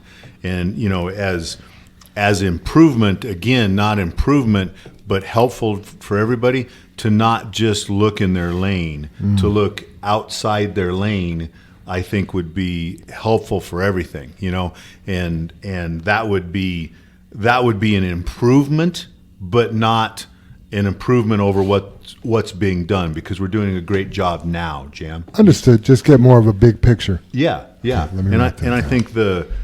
I think as leaders, when you get to a certain role as a leader, there's not like this question, Jam.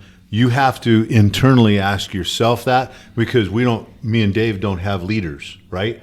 So we can look at, okay, what do the employees need? What does Brannon need? What, we have to take that and look, what's the trucks need and stuff like that. So I think when you get up high enough as a leader, you have to self-reflect in that bigger lane. Okay, what can I do to, help JFW? And I think personally, we've done a really good job on our internal customers, so on our external customers, but how are we going to lead JFW to the next step? I don't think there's a vision of that creating the next step in some of our leaders, but we're also really confined. Everybody's doing their job, right? And that's a tough thing. I mean, but just you dealing with the blacked out days. Where do you have time to be a visionary? Right. So just as a point. That rolls back to my point earlier of the energy that we spend on some of the things takes away from energy we could be putting into some of the newer things. But absolutely, Jim. I mean, Jim's point on you're stuck in your lane or we're in our lanes. Everybody is busy and they're focused on that lane. We talked about it 2 weeks ago and everybody sent in all these ideas on mud flaps. Nothing happened. Right. Nobody jumped up and was like, hey, we have 3 votes for this. We have 12 votes for this. I think this is the best. Here's a plan I wrote. Right? Didn't happen. I mean, it's just in one ear and out the other, right? Nothing happened. But I mean, I think that's due because everybody has their mission, right? And to a degree, we run from fire to fire somewhat. Not all the time, but yesterday our lanes were interrupted by a fire. 5 of you guys had to run up to Coors. That took 2 hours out of your day, right? So, I mean, there's 10 hours for 5 guys. Right. That 10 hours that maybe somebody could have got together and wrote a plan for what we're going to do on mud flaps. Right? And that's just an example. Sure. Absolutely. Good answer, guys. Appreciate that. Next, Ricardo Cordova, and we kind of started talking about this, but what do you think about RFK Jr.? Yeah, I just want to mention, though, so everybody knows, that's Robert Kennedy Jr. That's Robert's, not anything to do with John's son, obviously, because he's a junior, and a little bit of different, John and Robert Kennedy, the originals. I mean, they're all Kennedys, but just so everybody knows who RFK is, because I looked at it first and I'm like, well, did they mean JFK? Right. So yeah. I mean, just a quick. So it's nephew. That's John's nephew. Yes, John's nephew is how I would take it. Yeah, I think the little bit I know about him, Jam, and the stuff is obviously he's not a Republican, he's a Democrat, but he's also stirring the Democratic pot on his views and stuff. He's an anti-vaxxer. He thinks during COVID, our whatever it is where we were all separated, stay at home, some of those orders were a little crazy. And I know the mainstream media has labeled him as the most hated candidate because usually mainstream media is really for the Democratic Party in my book, because they turn the story to their views, and he's really challenged that, and he's not very popular. Yeah, even his family won't back him up. Exactly. Right. So I don't know if he stands a chance to get on the Democratic ticket because of his views. Is he a guy I think we should probably look at? I don't know. But when you mention anti-vaxxer, all sorts of things pop in my mind. We've got some vaccines that have saved millions of lives.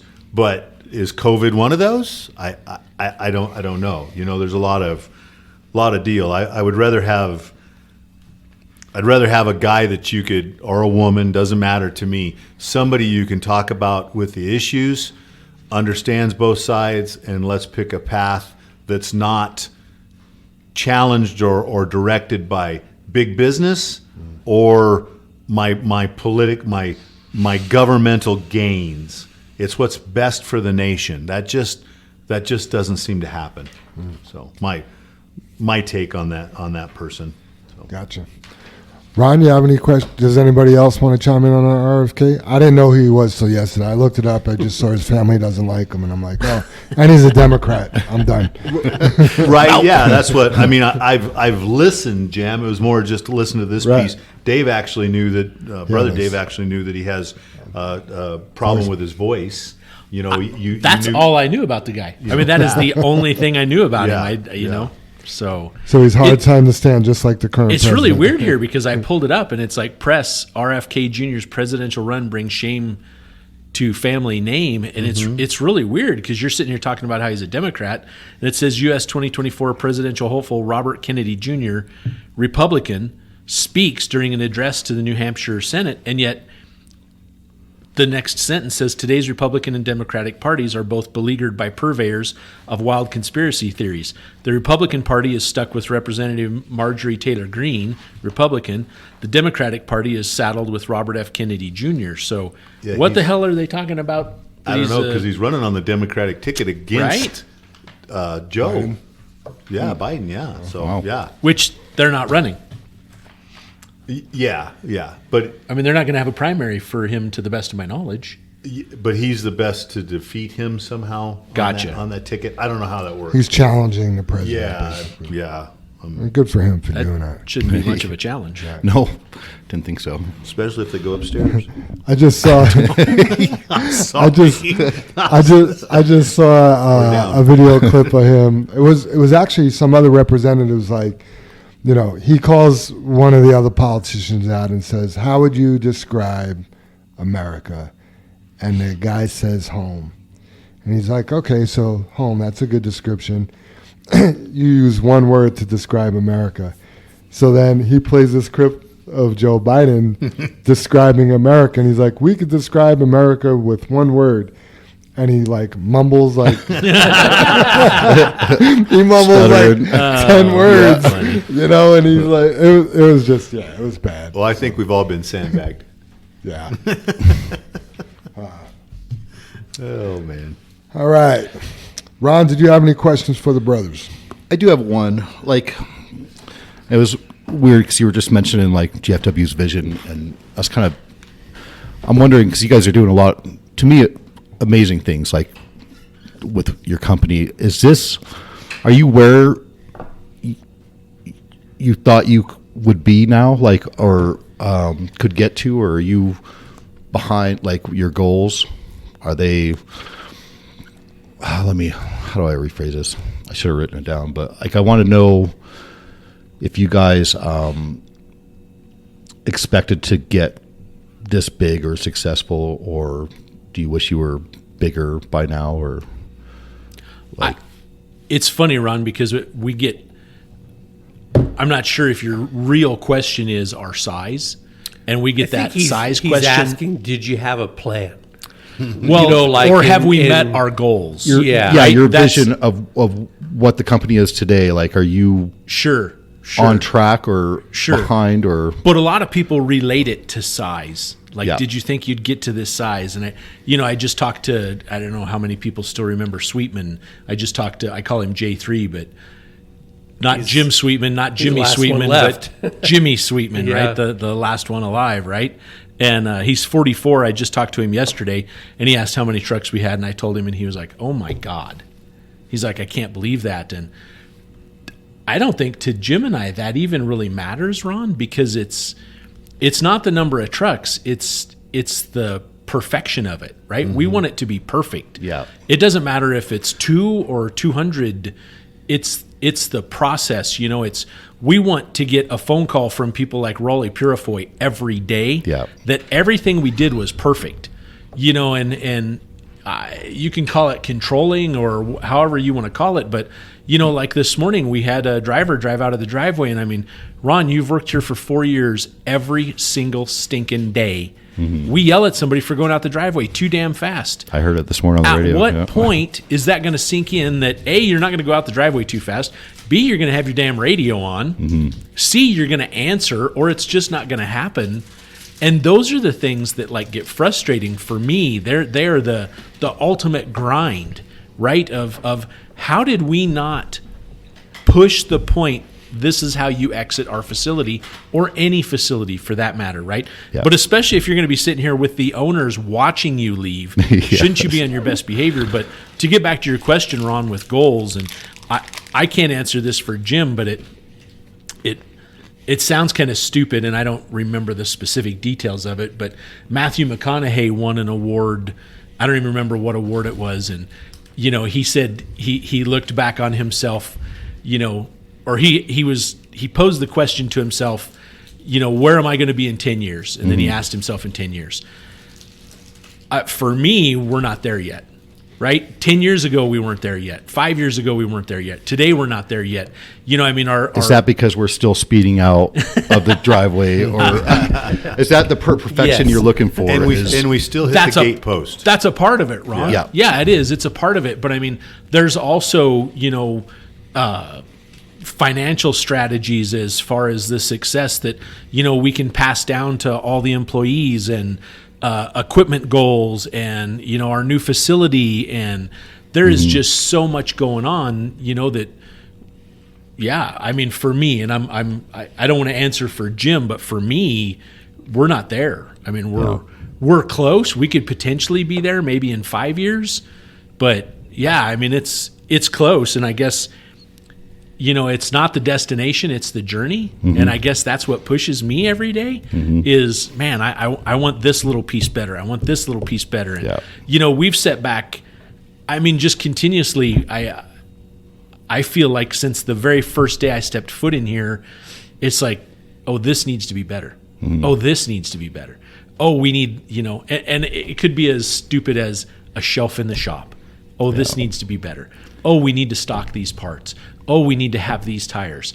Oh, we need to have these wheels. We need to have you know what I mean? And it's all those little bitty pieces that, the yard needs to be paved. You know what I mean? It's just every little step that, from where it was when, and again, I'm using the I word here, right? Like being selfish, just because I don't want to put words in Jim's mouth, but that's how I feel is I've wanted all of those things, but it makes us better, right? Those are just things that I see, and Jim and I get the joy of talking about it every day. It's not like we're doing my wishes, right? It's our wishes, but those are the things, that for me are goals. Right? So you're like a perfectionist. You want it better, but you do know that you're already the best, even though you're trying to better. I think this company is still the best. You're doing, you know what I'm saying? Like this place is amazing. Like what you guys have done. Honestly though, Ron, think about it. Let's just say the Broncos won the Super Bowl last year, right? Yeah. They want to win next year too. And then they want to win the year after that too. So that's kind of the same thing. We always want to get better. Yeah. Yeah, I think that's how you stay the best. Exactly. You try to. Yeah, I think that, I don't have to put words in Dave's mouth because I know and it's not offensive. That's the wrong description. But when you say we are the best, Ron, me and Dave don't believe that. That's not even close to what we want. And, I think, Dave's being polite here and saying, he's not trying to put words in my mouth, but I think part of our success as brothers and building this company is that our beliefs, our core goals were the same. It's kind of like being in a marriage with your spouse. If you don't have the same goals, it's pretty difficult to get that way. Like raising children's. If they can go children's, if they can go and mom and dad you, then some place is going to be a failure. You know. So this when Dave, because he did a great job describing exactly my views is, for example, we started out in this LTL Ford 9000 where the motor slanted and it vibrates and, it's all heavy and it's steel and, it doesn't look that good and all this other stuff. And our goals, we've continued to want to be better on the equipment. Have we done a fairly good job and been successful in doing those changes? Yeah, with lots of hard work from us, from our people, from our customers, things like that. I would have to say that our our equipment is cutting edge. You know, that's a goal. Nicely You know, specced that- out, you guys. You know, that's a goal of Yeah. what we wanted, but to have 102 of them, no, that's not the goal. You know, that's just That's what, never been the goal. yeah, it's just what happened. Yeah. But luckily we have 102 of well specced out trucks, right? Yeah. You know, same with the trailers. What can we do to make the trailer? And Dave's spot on. You know, can we put a shelf in? Can we, you know, people come visit here? How does the front of our building look? Yeah. You know, We just added the iPad to the fuel island. yeah, the podcast. That was a goal to make ourselves bigger, make ourselves better. Yeah, That's what I bigger. wanted to say. Yeah. Make ourselves better, make ourselves bigger. No, Yeah. no. But if we can send this podcast out, and again, I know when Mick did this with us, and the word "better" comes out wherever we talk, it's because if you make changes to little things and make those things better, the bigger picture gets better. Yeah. And I don't think people realize that, because we talk so much about the little things that we're not doing better, that it affects the whole outcome of our bigger selves. Yeah. You know, taking pictures of the tickets, cleaning a truck out, you know, putting the shopping cart away that I love to joke about. Making sure You your know, liner's clean. making sure your liner's clean, thumping your tires, you know, doing all that. Those are the tiniest things, but if you do them better, the bigger part of everything. And I can tell you, if we want to take some credit for anything, it's that we've continued to concentrate on the little things, making them better, so that when you look at us as this bigger piece, it looks pretty successful. Yeah. And again, that's, you know, that's not due to us. You know, that's due to everyone, because we've tried to do it together better. And I think what you may see from the outside looking in too, Ron, we look like a duck. We're all calm, cool, and collected on pretty smooth water, and we look like we're sailing right Yeah. along. But underneath, we're paddling like a son of a gun, Yeah. right? But I mean, we've Yeah. amassed this team of people to help us and help create JFW. You know, you got Dave bringing in the hiring, you got Jam running the PTO, you got Linda in dispatch, you got Mike in the shop, you got, you know, I mean, John at night, and I mean, You got Amber doing the birthday stuff, and you got Rich in the gifts. wash bay, Yeah, and you I got- mean, we've amassed these people that see all those little things, just like yourself, Ron. And we talk about every little link in the chain makes us better, you know. And it sounds so crazy, but like when you talk about it, the things we want better. Like I watched several trucks leaving this morning, and they're rock trailers, right? And those guys have to load in some pretty shitty spots, right? Sometimes they just have to back in Yeah. the Suey over at Plant 2, and Yeah. and it's deeper than their wheels, right? So all their wheels are trashed. But sometimes they don't have to, Yeah. but they drive in there anyway, right? And I always think, like, what if they had to wash the truck like we used to? And I bet next time they don't drive in there, they just back in far enough, they get loaded and off they go, so their wheels stay clean, right? You know, and I see a dirty truck like that leaving, and I'm thinking, God, it looks terrible. Instead of looking at the 80 that are clean, Yeah. I see the 7 that are dirty. You know what I Yeah. mean? And that's terrible, but that helps us get better, if that makes sense. Yep.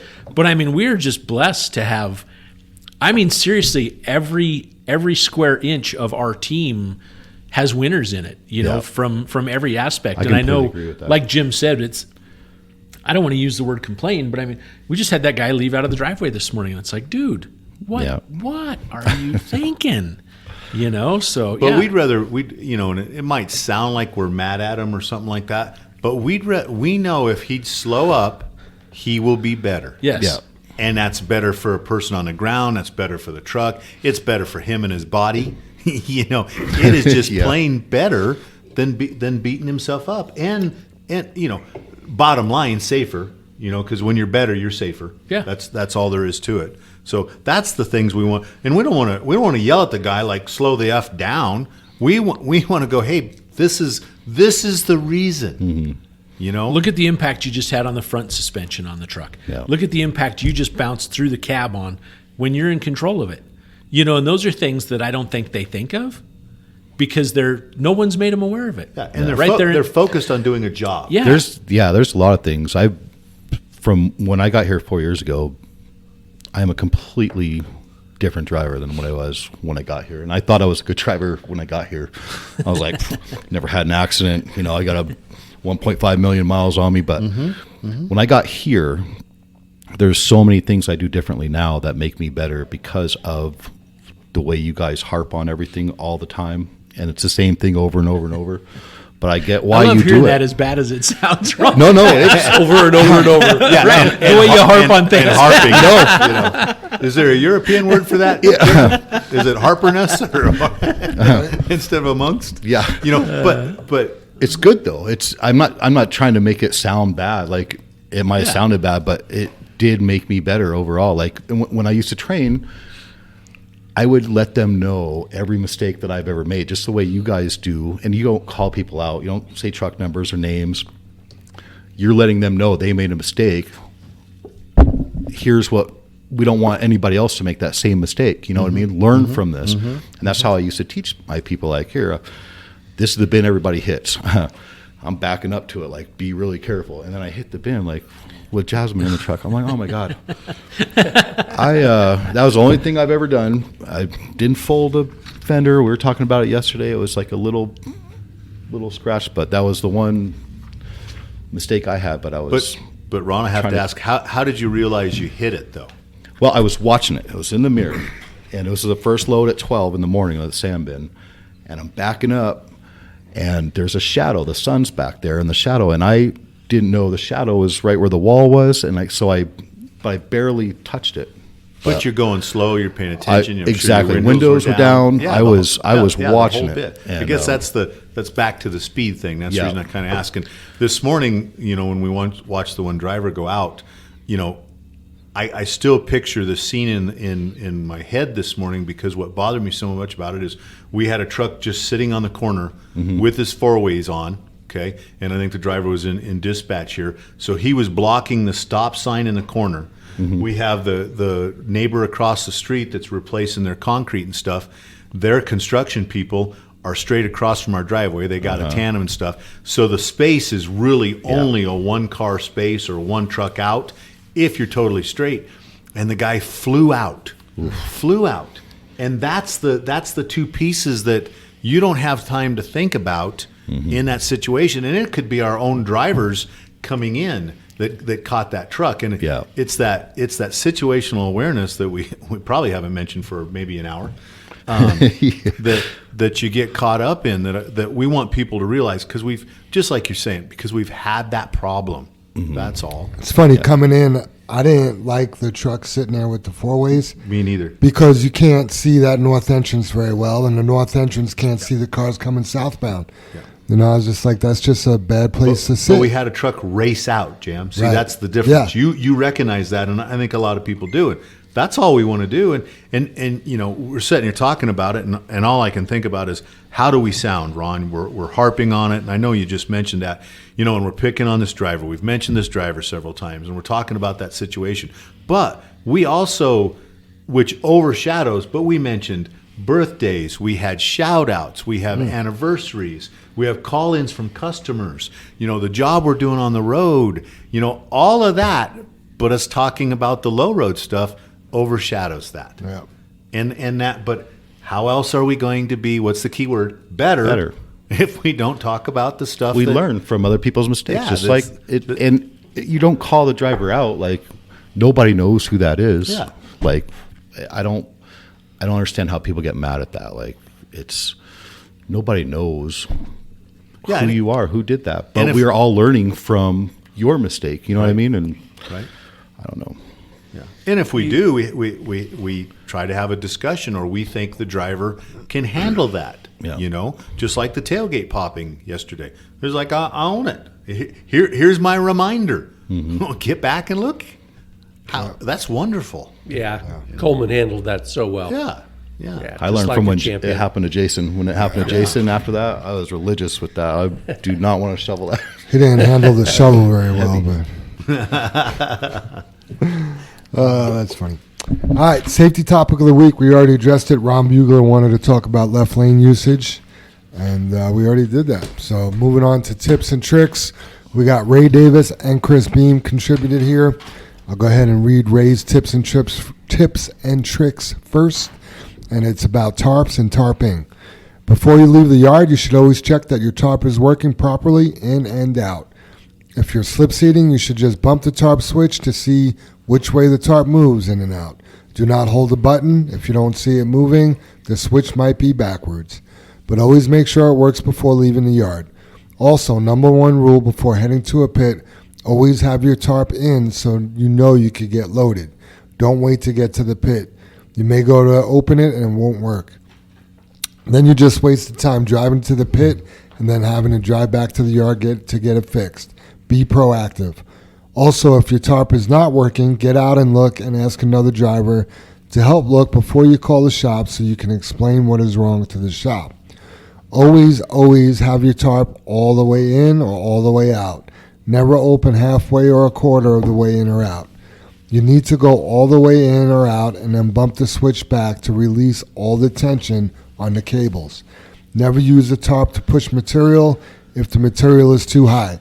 You need to shovel it and not use the tarp to move it. This will damage your tarp. Remember to always tarp your load when leaving a pit. Remember, safety has no blind spot. Look and lean. Sit up in your stool. Don't be a fool. Much love and respect always. Ray 0012. Super Dave, and you wanted to drive the point home about bumping it back. Do you want to talk about that? Yeah, I was talking to a driver the other day, and their tarp was like literally 4 feet away from being completely stretched out to the end of the cable there. And that driver was like, well, I thought that's what we were supposed to do. We were supposed to stretch it all the way out and then bring it back in. And no, honestly, then the sections of the tarp in between the bows, they're going to just flap. They're going to just get like a flag in a wind, and that's going to end up tearing them. So we want it as tight as we can get it. But that motor up in the front of the trailer has so much torque, it will literally pull itself right out of its bolts. And so what we want to do is stretch the tarp all the way out or all the way in, but then just bump it slightly to release that tension, as Ray pointed out. And that's how it is, you know. If we operate that tarp that way, we get years out of a tarp. Otherwise, we might not even get 1 year out of a tarp if it starts to rip. Because once they do start to rip, we can zip tie them together a little bit, but overall, they're on their way to destruction. Mm-hmm. Yeah.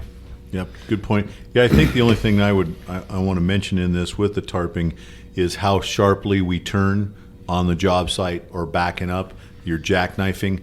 Usually it's a loose wire or a plug that we battle, and it's caused by the turning, or how tight you have it on the pogo stick there. I think that would be my only thing I would listening to this, because I think Ray did an excellent job. He did. You know, describing it. You know, and the only other thing I want to touch about on here too is that, you know, because all the trucks have tarp, because we have the reputation of the JFW fleet, we don't get bothered by state patrol that often and things like that. If you would happen to get up, your tarp wasn't working, we need to load you. We can bring you in here without being tarped, but we're going to ask you to shovel the material down, you know, make sure it's not above the trailer. We're probably going to try to have you haul rock instead of sand so it doesn't blow, because 3/4 rock doesn't blow, sand does. You know, but we'll get you, you're not really losing any time. We'll get you loaded. That's the point of having it open and getting someplace to get loaded.